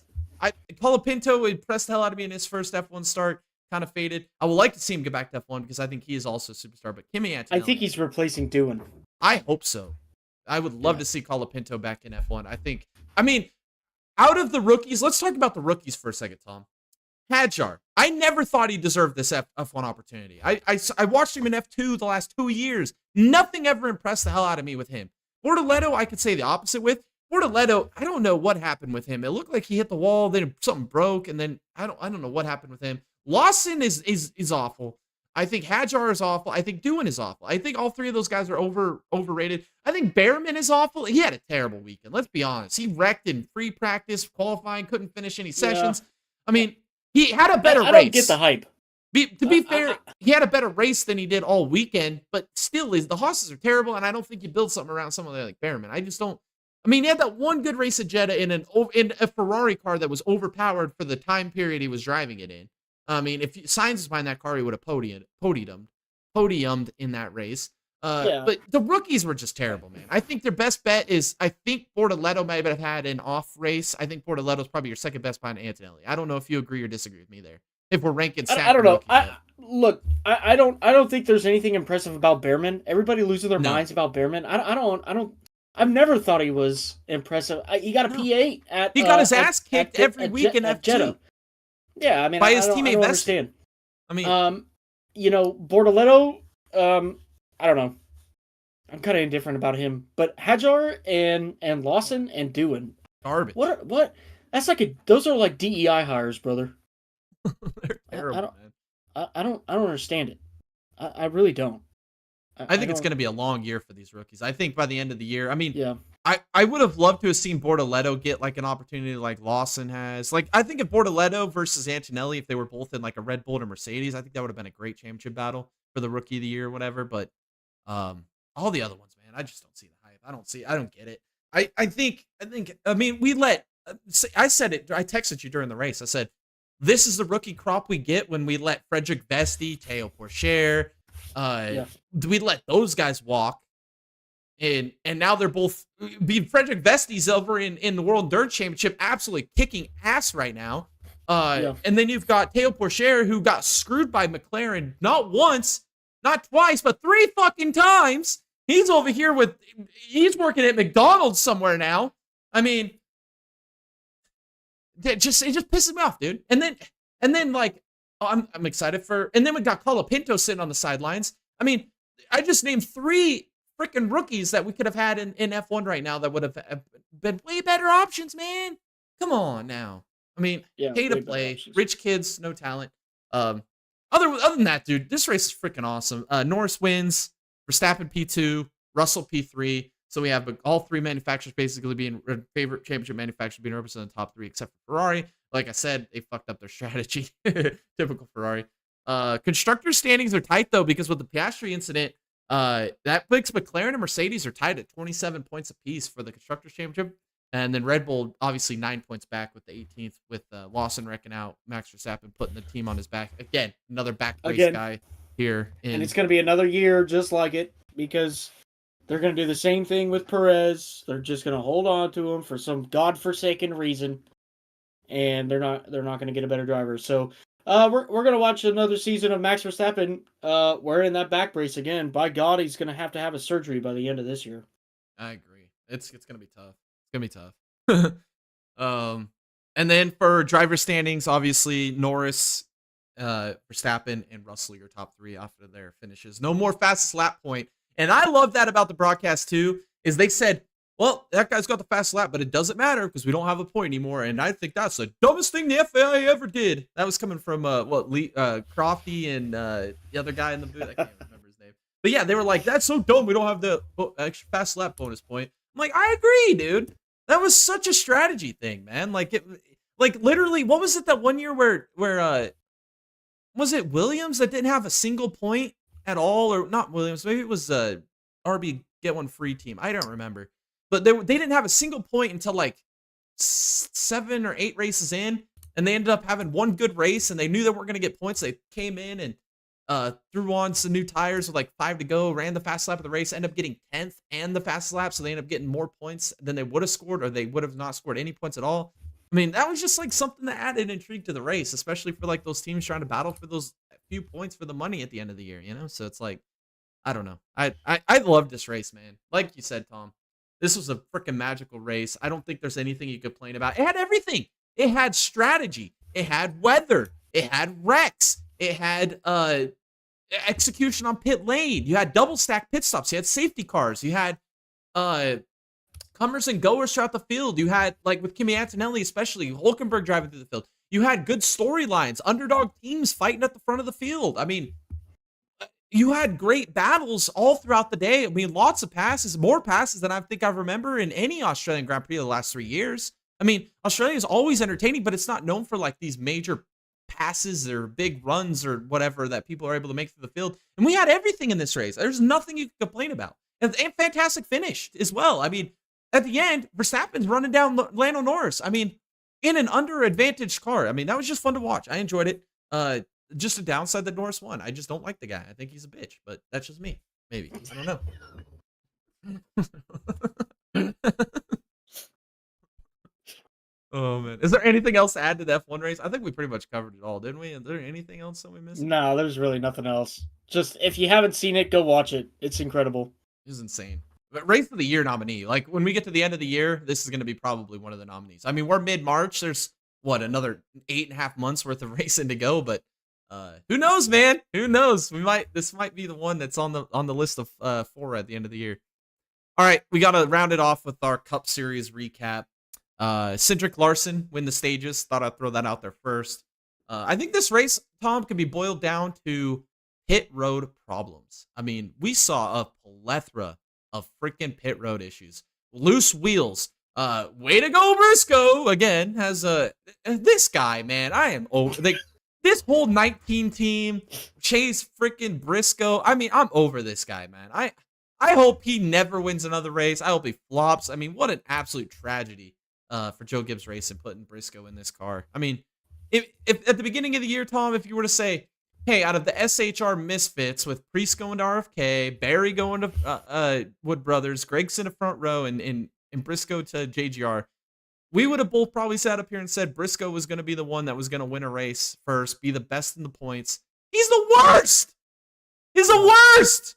Priest is up here running the top 5 on a regular basis. Gregson is finding top 10s if he can keep the car together by the end of a race. Briscoe can't finish a race, can't keep a wheel on his car. Cheating bastards getting away with it. I mean, just anything and everything that's happening. And Briscoe is terrible, man. I just had to say that. I just feel that way. I've never been sold on Briscoe. Never been sold. No. And I don't think anything's gonna change my mind about this guy. I think he's overrated. As extremely overrated driver. Yeah. I was always sold on Priest, and honestly, same. I'm pretty sure I said it at the end of last season. Thank God he is going to RFK because he is actually going to get a decent car. And look at him. Look at him. He's making the best of it. He's doing a hell of a lot better than Briscoe. Jesus Christ. He's doing better than all those other schmucks besides Barry. Because, well, just wait. The 60 car is going to finish higher in points than the 21 car. Just wait. And he's going to win a race. Priest is going to win a race. Just watch. It's going to happen. But Priest is going to be higher up in points, better off than any of those other schmucks that were at SHR. And he's outperforming his teammates on a regular basis. I mean, yeah, he is. Nowhere to be found, and he's outperforming Buescher right now, which is absolutely mind-boggling because I think Buescher's underrated as hell too. But yeah. I do want to talk about the Christopher Bell thing, right? Christopher Bell, we picked him coming in. We thought he was 4 in a row. Just they missed it, man. He was just slow. He was so bad. Bad. They missed it bad. I can't believe how bad they were, man. That was just shocking to me. And I feel like that. I hope that's not a precursor to what we're going to see the rest of the year here, Tom. I mean, I'm going to give him the benefit of the doubt, and I'm going to say it was just a bad weekend, bad setup. Obviously, he had that loose wheel issue. Like, he was driving through the field. I think he got up to the top 10 at one point. Drove through the field, but then he had that loose wheel. Then he stops in Briscoe's pit and hits a Titan. I've never seen that before. That was kind of entertaining, dude. When that happened live, I was like, what the hell is happening here? Did he miss the box? And then they were like, oh, he had a loose wheel in 19 Titan. I'm like, what the hell? That was interesting, man. I don't think I've ever seen, like, there's this, every time I think I've seen it all in NASCAR, there's something like that happens. I'm like, I guess I haven't seen it all yet. No. Oh, man. We got to talk about Blaney, though. Well, we'll talk about Busch in a second, but I want to talk about Blaney's tragic day, man. He ends up first pit stop, stuck on pit lane because they're having trouble getting the wheels off the car. Then loses multiple laps, gets them back somehow, drives himself up to the top 5, I think, by the end of stage 2. Looks like he's going to be a factor. And then basically runs himself into the wall. up and down day for Blaney, man. He has had a rough start to this year, man. Like, it seems like he's got the Really, speed, he yeah. just can't finish a race. Yeah. Yeah. I mean, I feel bad for him, man. Like, Blaney's a superstar. Like, we say it all the time. Like, look at Blaney, man. Like, he's like Wait, the didn't banner this driver. happen the year he won the championship? Yes. Oh, yeah. The year he won the championship, he wasn't relevant until the 600. Like, he was absolutely. Like, we even made a meme on our channel about him being in the dump truck team or whatever. But Yeah. the difference, I think, master. from that year to this year, though, is he's got more speed than he had that year, but he can't finish races. That year, he just had no speed. He just couldn't finish. He just couldn't finish. Well, good he at all. had opportunities to win races like Las Vegas, where Right. Bowman bested him. But I don't know. I don't know. Everything starts to turn up really at the later parts of the regular season. You start to really figure out who the driver or potential champion can be, except for last year, even though I called it. But Yeah. Right. Oh man. We gotta talk about Bush, man. Qualifies up front. Looks like he's gonna have an amazing day, and then it just falls apart, dude. And I mean, he finished what 30-something laps down, multiple speeding penalties. I mean, dude, KFB, man. Is he ever gonna find victory lane again? I mean, I don't even know how to compare. Like, it feels like a Jimmy Johnson, you know? Like when Jimmy Johnson fell from grace, he fell from grace, like absolutely but he irrelevant. was still driving for the same team. Like KB's had That's to true. bounce around teams and shit like that. You know, here's the deal. Here's what I think is going to happen to KB. Put it on paper right now. KB is going to be driving that 35 car next year. You think so? Absolutely. Absolutely. Riley Herbst is a placeholder. He's only there because he's got the sponsorship money with Monster. He's going to go back to Xfinity and race there once that placeholder status goes away. Alrighty. I like that. I would love to see that Yeah. happen. I think I would too. KFB needs another shot, dude. I mean, I think he's still got a championship left in him, dude. I really do. I think do he's too. got another 20 wins left in him, man. He's that Yeah. good. And he's not even into his 40s yet, dude. And like we saw Harvick in his mid 40s, he was winning 10 races in 2021, you know, like or 2020, whatever year that was. I feel like KFB's still got lots in the tank. I agree, man. I think you're right. I think a lot of his equipment, I think he's overdriving his equipment because it's so bad. Sure. Absolutely. And he's overcompensating for things he doesn't need to do, like speeding penalties. Like Kyle Busch has never been the guy for speeding penalties. We always look at Logano and Hamlin for the speeding penalty guys, and Kyle Busch has never really been that guy. I mean, he'll have one every once in a while pop up, but I mean, just seems like every little thing this race it just stacked up against him. I do want to talk about Gregson and Gillen. They both were having a great race. They both end up wrecking out at different points of the race, which was unfortunate. Gregson drove himself into the top 10 at one point, man. Like, he was a contender. I felt like he was going to be in position to get a good solid top 5, top 10. Ends up wrecking. Gillen as well I think he was running, 14th or 15th at the time when he wrecked. That was unfortunate. I think the front row guys are going to turn it around, man. I think they're showing a lot of speed, a lot of consistency. Even Zane Smith, who I'm not high on at all, he's kind of shown some flashes this season of having some speed. Like, they've shown speed, right? Front row has shown speed. They just haven't had the performances or the finishes and results to show for it. I think it's going to turn around for them. I think they're going to be top 10 contenders by the end of this year. I really have a feeling. Do they make the playoffs? That's another question. Digging themselves a hole early. Yeah, I don't know. I think Zane Smith is just a placeholder as well. Yeah, I kind of feel the same.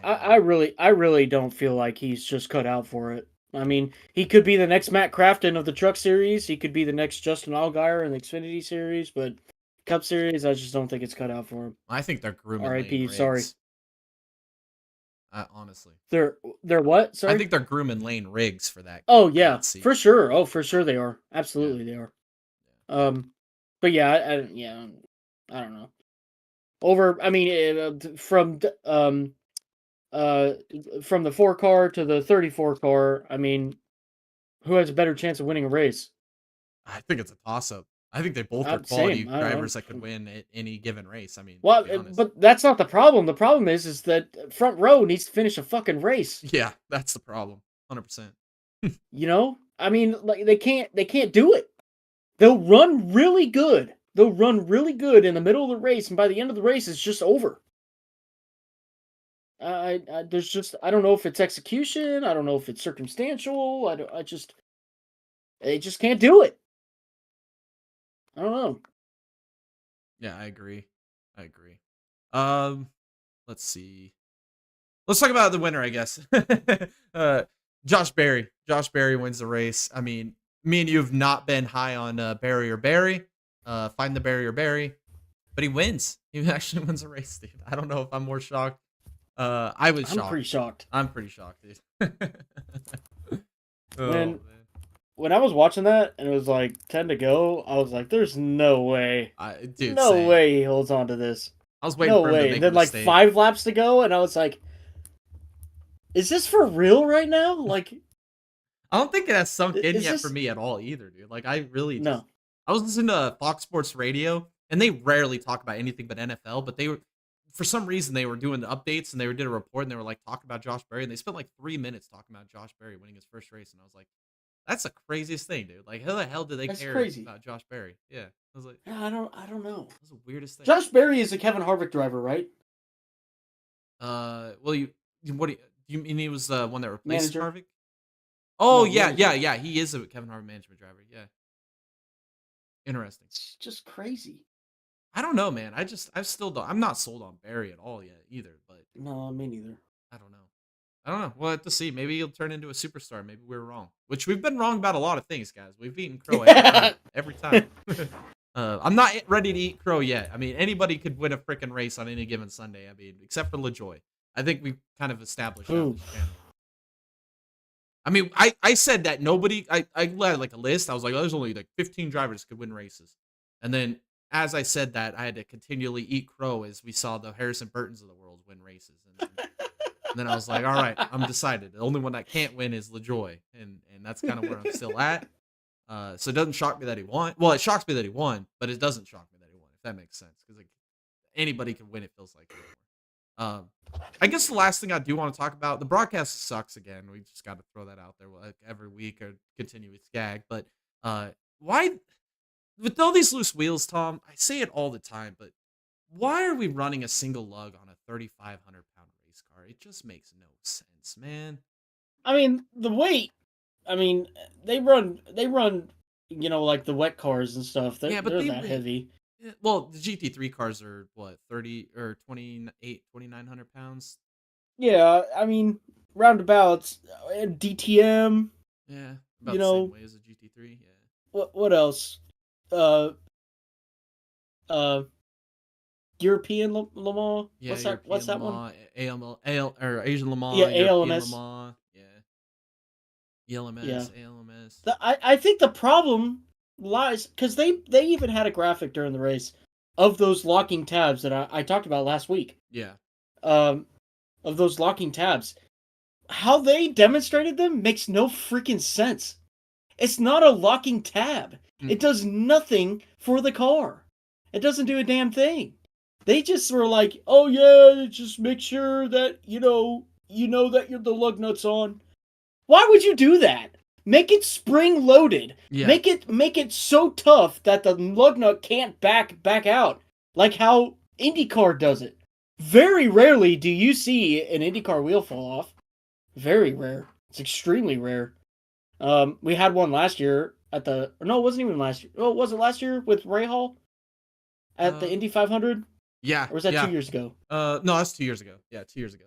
But yeah, So I but can't. it's rare that it happens. Like the one time in the last 3 years, like Yeah, like we're getting like 4 a race. yeah, it's ridiculous. It's ridiculous. It's so there's a fundamental problem with these lug nuts. I don't think it's the lug nuts itself in the right application. I think there's just a fundamental problem that NASCAR is just again refusing to look into deeper until somebody gets hurt. It's just like these cars.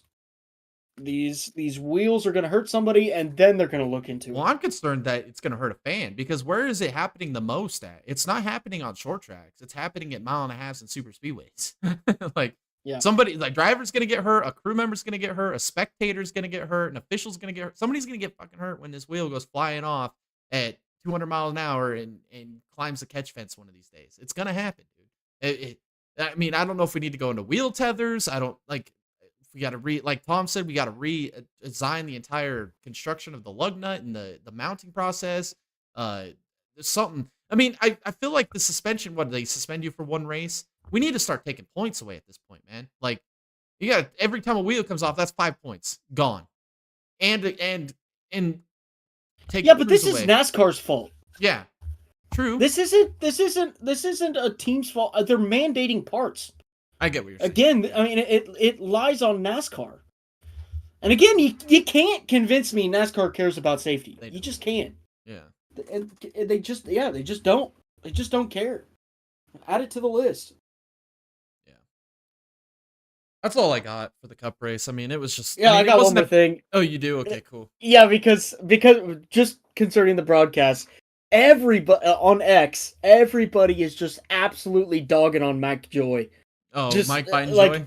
It's hilarious. Like, I just pulled one up here right now. This guy, Dallas Goodridge. Hey, Mike Joy, do you have a schedule for any historic races you're about to ruin this year? And Mike Joy replied with everything that he's going to be broadcasting this year. And so, I don't know if Mike is oblivious, which to me is I think believable. they are. But I think they are. No, I 100% think they are, because I think, what was it? Somebody called into Kevin Harvick's podcast and was like, "You and Boyer suck, and you don't need to be on there anymore. You guys just suck, and you're boring and lame, and all this stuff." And Harvick's like, "See, they're just a bunch of haters. They just can't take it because we're doing a better job than they think we could do." And it's like, just they're oblivious, dude. They're just oblivious. That happened? Oh, dude, 100%, dude. He's like, all these haters just hating on the broadcast. What am I gonna do different? Like, God damn, the egos of these guys, man. It's like, it's not even that. It's just the blatant, like, turning the blind eye to what the problem is. Yeah, which is them. Yeah, 100%. And then the cutaways are bad. I mean, dude, no, what was funny though? Now you bring it up. They did the crank it up, right? But they're like, "Hey, this week we're gonna do a crank it up without the spotter style," and I was like, "Oh, so like a real crank it up." Dude, no, but dude, the whole point of the crank it up is so I could crank up my TV. But when you put the spotters in the background talking, I can't crank it up because I don't want to listen to these guys talking to each other, talking over the freaking car audio. Like we're gonna do it without spotter style. I'm like, you mean like a real crank it up? Like, I laughed for like 5 minutes after I heard that, dude. What a joke. I think that was the first legit crank it up we've had in like 3 years, dude. Where we didn't have one under yellow, under commercial, under caution, pit stops, with spotters in the background. I mean, oh man, yeah. Just want a pathetic box options. But all right, we'll do drivers we missed point standings for Cup Series. Byron, points leader, 29 points over Bell and 48 points over Reddick. Those three are kind of separating themselves from the field right now. I think that those three are going to be your battles for the regular season championship. I really do, as we continue through the season. Drivers of the week. Ryan C, P7 without third gear. I think that was an impressive drive. Again, another amazing drive. I have to give him another shout. Kimi Antonelli started P13. Made that one mistake, didn't affect his race. He still found a way to finish P4 with all of the changing weather conditions, all the carnage. Superb drive of the week. And then also, I got to give one to Alex Albon. I went back and forth with several different options here that I could have put drivers of the week, but I just couldn't overlook the drive that Alex Albon had this weekend. Not only with the great qualifying run he had, showed pace in practice, made no mistakes during the race, absolutely zero. Him being able to hold off Hamilton for those 10, 15 laps, I think or those 25 laps before that Alonso wreck, I think were the biggest moments of the entire race for him, to be able to find that P5. They made the right pit strategy call at the end when the ring came in, was able to hang on and hold off Antonelli for a long time there. Finally, Antonelli was able to get by, but Alex Albon, P5, amazing drive this weekend. Boneheads of the week, again, this was a long laundry list of drivers I could have selected, but I'm going to pick Connor Zilisch first for that speeding penalty. Mainly reason he got the nod on this week is because he was in contention to win this race. I think he could have won this race. Threw it away. Speeding penalty. Can't do it. I'm going with Mateus Perez Compact. He lost talent. Like I said, turned 17, got into the marbles, and didn't lift. Drove it straight into the wall. Everybody in there, even Helen Keller saw that was a wreck before he knew he wrecked. That was terrible. Nominee for sure. And then obviously I got to nominate Isaac Hadjar. I mean, wrecking under the formation lap. I understand wrecking in the race, like Jack Doohan could have been a nominee, but he did it under racing conditions.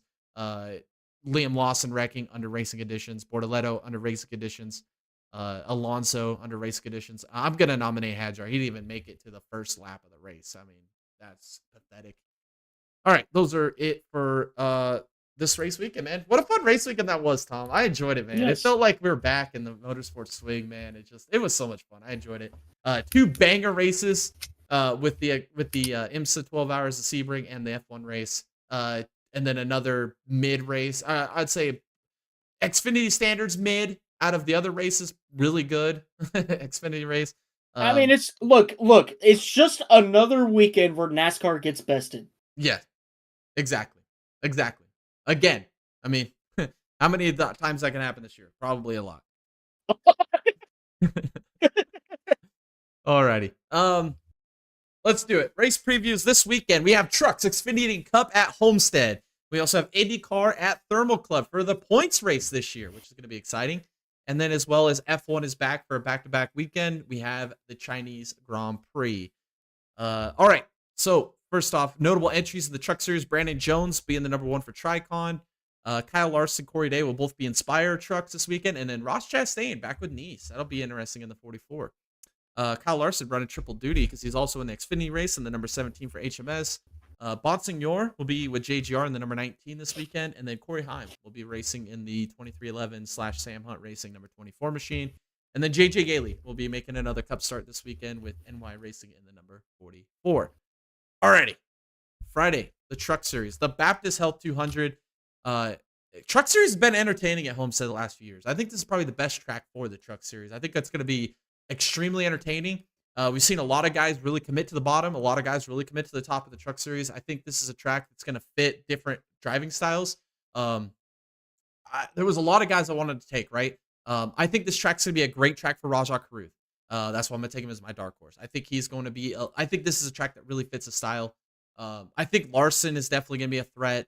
I just am convinced that Hung Money is going to be Hung Money again this weekend. I just don't see how he's going to be able to win all three races. If not, I think he gets out of here with maybe one race win at best. But when it comes to it, I think the best driver on mile and a half is in the Truck Series, and I think he's got the best pit crew, and it's not even a question in my mind. They've just absolutely proved it week in, week out. I think that's going to be crucial in this race, especially coming down towards the end, especially with the amount of cautions we'll probably get late. Having the best pit crew is going to be crucial to get you out front. He's really good at aero blocking. He proved it again here at Vegas. I think Corey Heim's going to go back-to-back. I think he wins this weekend. And then obviously, like I said, I think this is a track that fits Rajah Caruth's driving style really well. I think Rajah Caruth and the Spire team, I think they're working on things. I think they're getting better. I think that he will have a solid top 5 finish, maybe even a contender at the end. All right. So for my favorite for the race at Homestead with the trucks this weekend, I'm going to go tried and true favorite. My guy every year in the Truck Series, I'm going Enfinger. Why? I mean, I think Jay made a great comparison at the beginning of this podcast. Matt Kenseth. Never, ever count out Matt Kenseth. Never, ever count out Grant Enfinger. And, man, I'm so excited for him this year. I'm so excited. Dark horse, I'm going to go with probably my yearly pick as well this year. It's going to be Muniz. He's getting some freaking phenomenal backing now with some sponsorships to that Room Brothers racing team. Excuse me. All that means is more performance out of that car. I'm really excited. I think Muniz is a pretty good driver. I don't necessarily know if he's top talent, really. Career truck driver, potentially. We'll see. I don't think we have seen the best of Muniz yet. So, again, just really excited to see where this direction goes down and where he's taking that team with all this sponsorship money. Great picks. I like the Enfinger pick. Can't ever count out Enfinger. I think he's going to be a threat for sure Never. at the end of this race. All right, Saturday, the Xfinity race at Homestead. No specific name for this race. That's just what they call it, I guess. Back to Xfinity with their awesome race names. Man, I went back and forth on this. This is going to be a great race. It always is. Homestead, especially with the Xfinity cars, you're going to see these guys up against the wall, getting those big old Homestead stripes against the wall. You're going to see a lot of guys like Austin Hill dominated this race last year by basically running on the bottom. You're going to see that like I said, the truck race, you're going to see a lot of guys working the bottom and the outside. I think you're going to see it even more prevalent and even more dominant in the Xfinity series. I think this race can be fun. I think these guys can be slipping and sliding in the sun all day long. I think it's going to be an absolute banger race. I think this race steals the weekend. I'm predicting that. And with that being said, this man has finished second like 18 times, 100,000 times in his career. I swear to God. But there's two tracks that I specifically look at for Sheldon Creed to just be that guy. And I think if his first career win comes at any track, it's going to be one of these two. It's Darlington and Homestead. I think I think that team has found some things. They've had a lot of bad luck. Obviously, like a Phoenix got completely TKO'd by Austin Hill running into the inside wall. Ran basically top 10 all day at Vegas. Didn't really have the speed.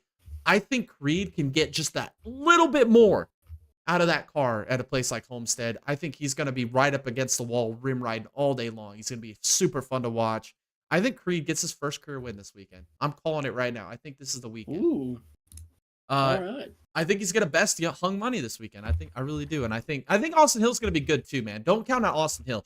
He is so good at the bottom. He never misses the bottom. Whenever you look at Austin Hill, especially this weekend at Vegas, he had a fast car, but he rode the bottom like just pinned right down against that white line. He reminds me of Kevin Harvick in a lot of ways. Like Kevin Harvick was always that guy that could find the bottom and just consistently run it and never make a mistake. That's Austin Hill. He's gonna be a competitor on that bottom all night long. It'll be interesting to see if he can find a way to win. But I think Creed running that outside, that's going to be the tactic to win this weekend. And then my dark horse, we talked about it, man. I'm just so impressed with what Parker Retzlaff's been able to do this season. I think his time's coming, man. I think he's going to, I think, honestly, Tom, if everything works out right, and I think he can find himself in a victory lane, I think maybe if he continues to run the way he is and just stays out of trouble, he doesn't make any mistakes, he doesn't wreck race cars, I think he's a dark horse for this championship, dude, or the championship playoff contention, man. I think he can make it. And I think another racetrack that's going to fit his style is this weekend. I think he's versatile. I think he's going to be able to work the bottom and the top. He makes adjustments. If we get long runs in this race, he's going to work his way through traffic. I think Retzlaff's going to get top 10 this weekend. Yeah, I mean, anything can happen. I think, if anything, I think now Retzlaff is in that group with Sieg and was Parker... Oh, Kligerman? Kligerman, for stealing a win. I think it absolutely can happen. But for my favorite, look, we saw the great speed out of RCR last year with Austin Hill. I think that would kind of be too easy of a pick. Maybe a little bit of an unstable pick, maybe. But I'm gonna go with a little bit of a more stable pick, in my opinion. I'm gonna go with Jesse Love. That speed is there from Austin Hill last year. I think Jesse Love is completely capable. I think he can absolutely do it, and I just think he's just a lot better of a person than Austin Hill. So I'm going to choose Jesse Love. And then for my dark horse, I'm doing it. I'm going to do it till he wins his first race. I'm going Ryan Sieg. Ryan Sieg was fast here last year. He's going to be fast again this year. Really excited for him, as he's been having some pretty stellar performances. In the Xfinity series already this year. So I like those picks, especially the Sieg pick. I mean, imagine what he could do if he didn't have a third gear gone and he didn't have a backup car, and he still finished in the top 10 with those two scenarios. Yeah. I mean, watch what he could do this week when he has a car that's actually his primary and no issues. Something's gonna happen, but he'll still get a top 10. It won't even matter. Yeah, he'll still get a top 10. Oh man! All right. We're going to do the F1 sprint race on Saturday, the first sprint race of the 2025 F1 season. I'm going with Verstappen, and purely because I think this track's going to fit his style perfectly well. I mean, last year he was really dominant here. I just think, and if you look at the statistics with sprint races in F1, ever since they've been introduced, Verstappen's been Mr. Sprint Race. I mean, he has won, I think, 90-something% of the sprint races in F1 since they've done the sprint race format. I think that it fits his style. I mean, he's just a go guy, and if you put him in a short sprint type race with no pit stops and he qualifies up at the front, I don't think he's beatable. I really don't, and I think he's going to qualify front. He's going to be able to hold off the McLarens. I think he's going to win the sprint race. My dark horse, I'm going to go with Tsunoda. The result at Australia did not show how good that Tsunoda did. I mean, they really messed up on the strategy. He was one of those guys that left out on those slick tires, lost his track position, had to pit with the Ferraris, screwed him out of points, basically. I think Tsunoda is that guy. I think he's going to, like you said, dude, back brace. He's got the back brace on all year for the RB Get One Free Visa Cash App RB Toro Rosso team. I mean, he is going to be that guy this year. I think he's going to have a great run. I think he's going to get points in both the sprint race and the Grand Prix, which may be a precursor to my dark horse in the Grand Prix. Oh man, I don't know. I think this weekend we're going to see a lot of different stuff here, just because of the new regulations and everything. I don't know. I'm going to go tried and true. I'm going to take Verstappen as well for my favorite this weekend. And then for my dark horse, dude, I think there's two great choices here right now. I think it's Sonoda and I think it's Antonelli. And I think anybody else outside of that realm, I mean, maybe Bortoletti, but like, look, he's racing for Sauber. I don't really know. The dismal season they had last year can absolutely be another dismal season this year. So I'm not going to put a lot in that basket there. I am going to put a lot in that Antonelli basket. And to be honest, Sonoda doesn't have a contract with Red Bull next year. Why wouldn't they compromise his car? Yeah, that's true. That is true. You know, I honestly feel like they've done it in the past. Sebastian Bourdais, they've done it too. They've done it to Gasly. They've done it to Albon. They did it to Weber. They did it to Sebastian Vettel. They did it to Daniel Ricciardo. I mean, Perez. Alex Albon. You know? Yeah. So, yeah. I don't know. I don't have confidence in that at all. But Sonoda will make the best out of any situation. And he will be made to look like he's just a bad driver. Yeah, so I agree. Be interesting. All right, well, that was the sprint race. We'll talk about the Chinese Grand Prix predictions, and then we'll do fantasy, obviously, right after that, which I don't think mine's changed. I don't think yours has changed either, but we'll just go back over it. F1 Chinese Grand Prix on Sunday. I am going to take. I just think the McLarens are just too good right now, honestly. I want to take Piastri, but knowing Zach Brown and McLaren and all their BS. I mean, we saw it at Australia when Piastri was faster than Norris at that one stage of the race. They told him not to pass Norris. I think the same thing's going to happen again at the Chinese Grand Prix. They say we let him race, but then they tell him next thing you know that we got to give priority to Norris. So with that being said, I think it's going to be a 1-2 for McLaren, and it's going to be in favor of Norris because they want to win the World Championship with him, and they're not going to allow Piastri to pass him and take the points. So I'll go Norris to win the race. My dark horse, I'm going to go with Sonoda again. I've said everything I need to say about Sonoda. Again, with this race, I think that there's a lot hanging on the balance of that rear wing update. I don't really know what to expect. I think it's going to be a huge component here in China, especially with those really long straightaways and then the really tight corners. So I don't really know. Again, I feel like Verstappen is going to be the safe pick just because he's an absolute animal. He's a beast. So I'm going to go with Verstappen again for the race itself. And then for my dark horse, I'm going with Antonelli until that man wins a race. Hell yeah. I love it. Nice picks. All right, fantasy. Just to go back over it. I just haven't changed it yet. I'm going to go Hamilton, Antonelli, Sonoda, Ocon, Hulkenberg, which honestly, that fantasy lineup kind of worked out for me a little bit because Antonelli ended up scoring good. Sonoda kind of got screwed at the end, but Hulkenberg got points, and then Hamilton obviously got points.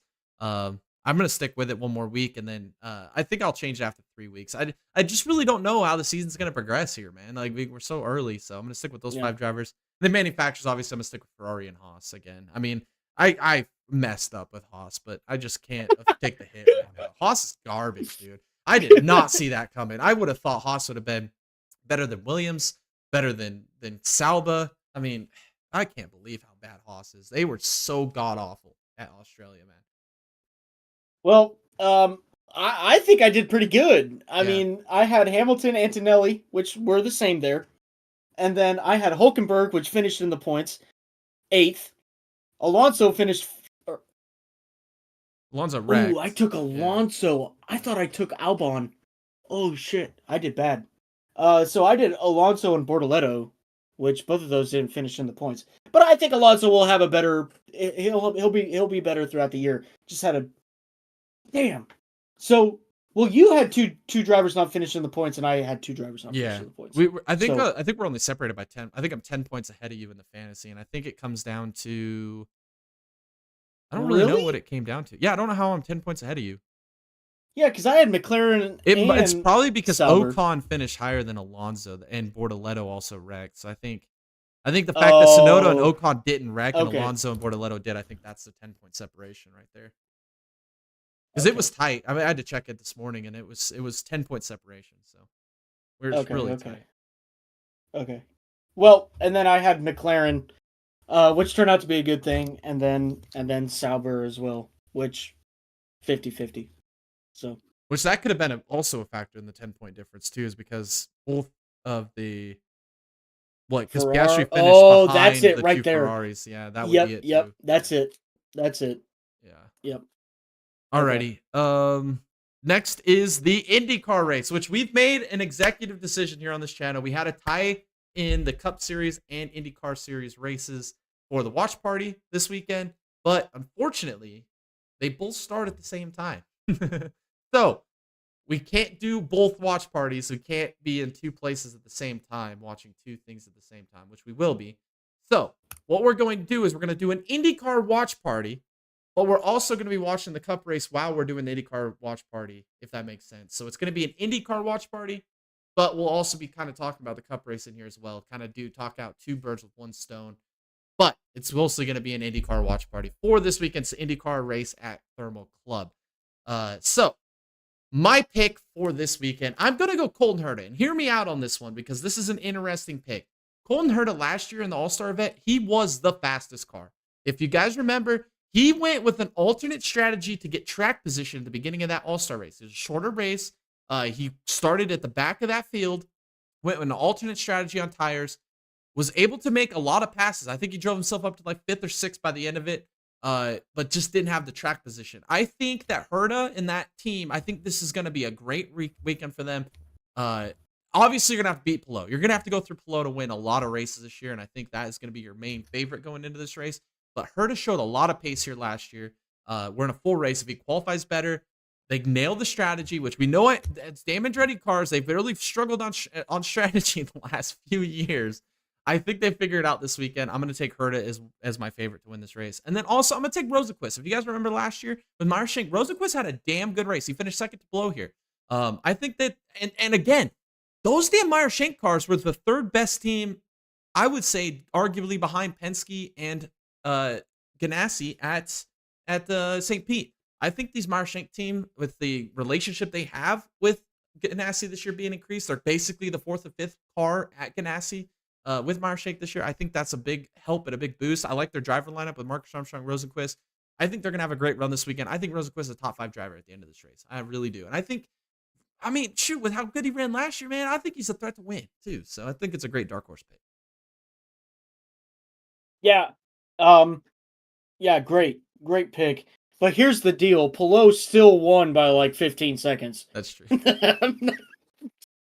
I'm just kidding, but in reality, the MSR cars are unbelievable right now. What we saw in St. Pete, I don't think is just a one race deal. I think they're going to be pretty fast throughout the entire year. Really, keep those guys on your watch list. Those MSR cars are going to be stupid fast. And seriously, I mean, if you've got an MSR car coming up behind you, be worried. Yeah, like they're going to be fast for sure.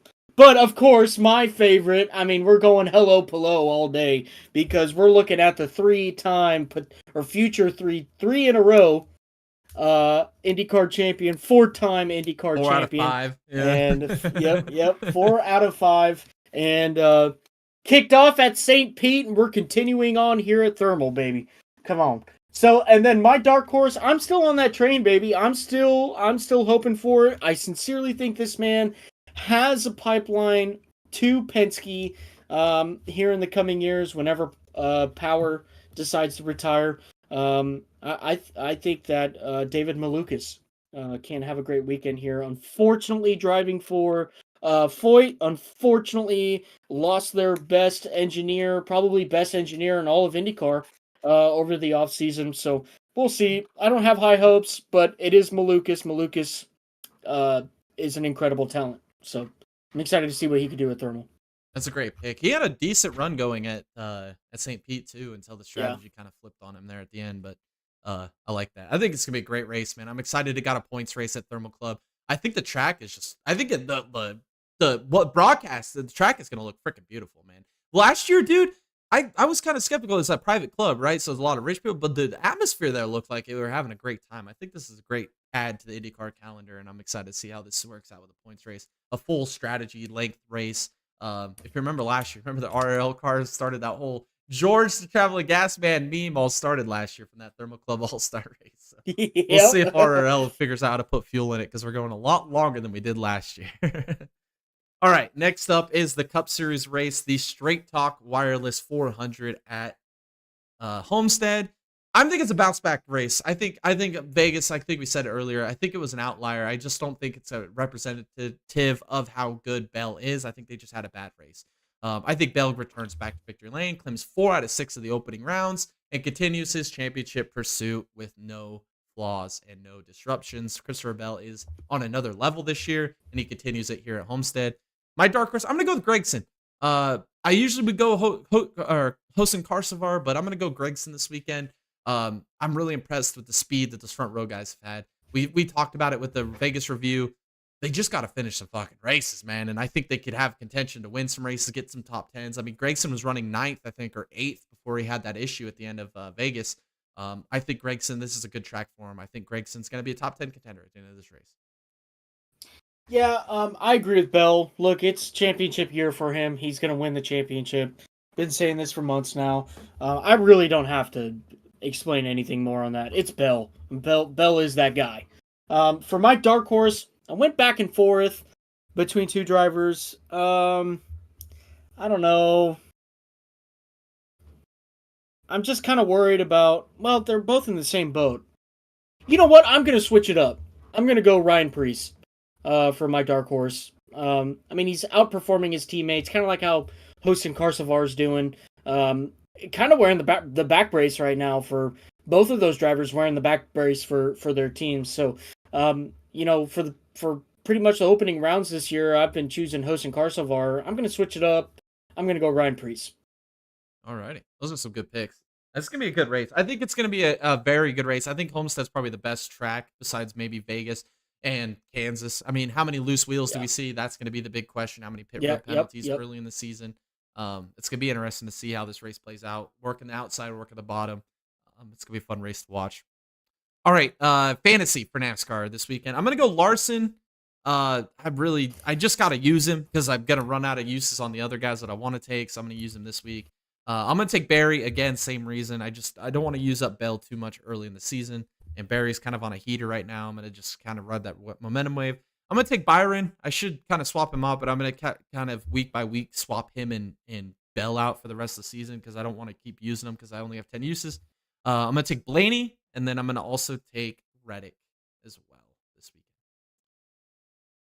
weekend. Okay, I'm going to take McDowell, Hosen Karsavar.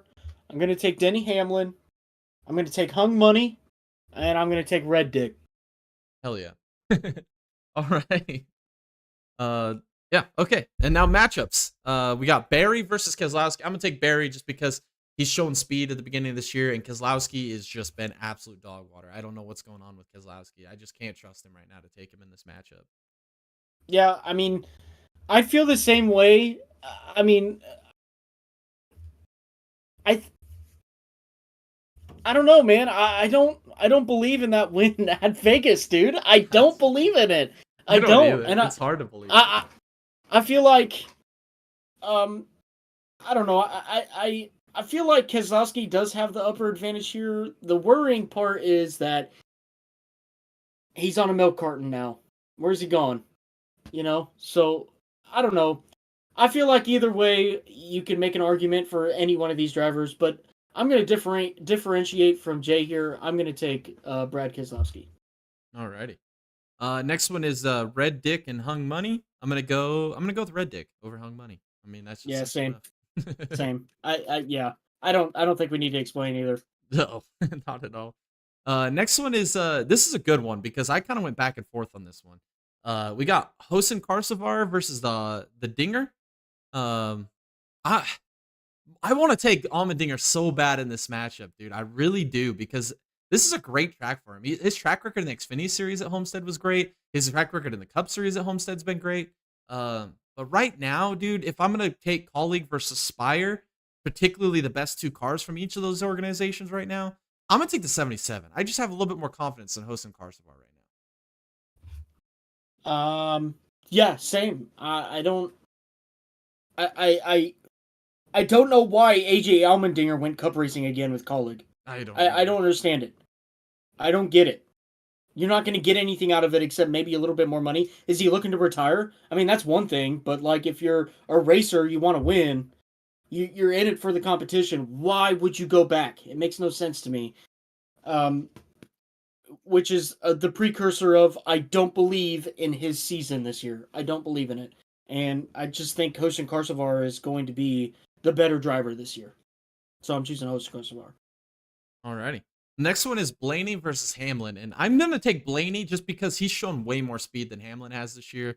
The problem is Blaney just can't finish his races. I'm banking on it this weekend. He does finish this race and he gets a top 5 solid. Yeah.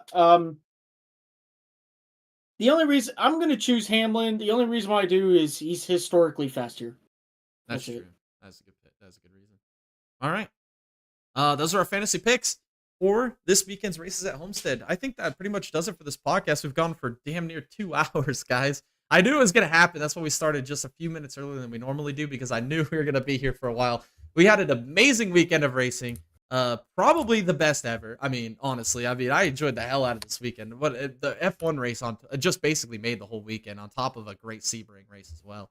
But this weekend again, I think we got another great onslaught of races. I can't wait to lock in and watch all these races this weekend. I just love racing season so much, man. I just love just having so many like the weekends like last weekend where it was just like the whole weekend it was just like I had my TV on with a race going. I mean, it just that's what I love. That's what I live for, man. I loved it this weekend. It was fun. I think we got another great weekend this weekend as well. Make sure to tune in on Saturday or on Sunday, excuse me. Watch party at around 2:45ish Eastern time. Tune in here on this channel. Turn on notifications. Stay updated. We're gonna be doing a IndyCar Thermo Club watch party. We'll also be doing but kind of a little bit of NASCAR. Well, I'll have it up as well, so we'll be kind of updating on the NASCAR race. Give you some reactions there as well. So it'll be kind of a double header. Kind of try to knock out 2 birds with 1 stone with the poll that we had for the watch party of month of March. So, man, this is gonna be fun. This is gonna be a fun weekend. If you guys want to join our channel or at least stay up to date with everything happening, join any of our social medias. All of those links are in the description below. Go give us a follow to stay up to date. Also below is a link to our Discord. All of the greatest motorsports news, drama, rumors, memes, whatever it may be with all motorsports around the world, all of it's right here on our Discord. Come and join our Discord. Come hang out. Come post your own news, memes, whatever it may be. Meet a new friend. We are the greatest racing community on the internet. If you guys also want to support us, we have a merch store. That link is in the description below. Go buy you some cool Dega Boys merch. We got all kinds of cool merch in there. We got some new What is a Caution merch in there as well. If you guys want to pick that up. We also have some Dega Boys merch in there. Some Big Daddy IMSA, Big Daddy NASCAR hats, t-shirts, pants, sweaters, whatever it may be. We've got it all. Coffee mugs, bumper stickers. I mean, we got it all right there on our merch store. All those proceeds continue to help us grow this channel for bigger and better things in the future, as well as a Patreon. If you guys want to join that as well, just helps us out a ton. There's a lot of exclusive content on there that you guys could check out. All of our old crash compilation videos are on there. We are no longer able to put those on YouTube, as well as some cool, fun Talladega stuff on there as well, and more stuff coming as well. So make sure you guys go follow us on our Patreon. I think that's all I got here for tonight, Tom. Is there anything else, or did we get it all? All right. Yeah. That's it. Heck yeah. Thank you guys so much for tuning in. We had a blast here on this podcast, blast watching the races this last weekend, and we got some more great races coming up this upcoming weekend. Again, make sure to tune in for the watch party on Sunday, and tune in again next weekend for episode 115 of the Full Send Half Mast podcast. Thank you guys so much. Enjoy the rest of your week. Make sure you guys fill out your brackets, by the way. It's March Madness time. And then we'll catch y'all in the next one.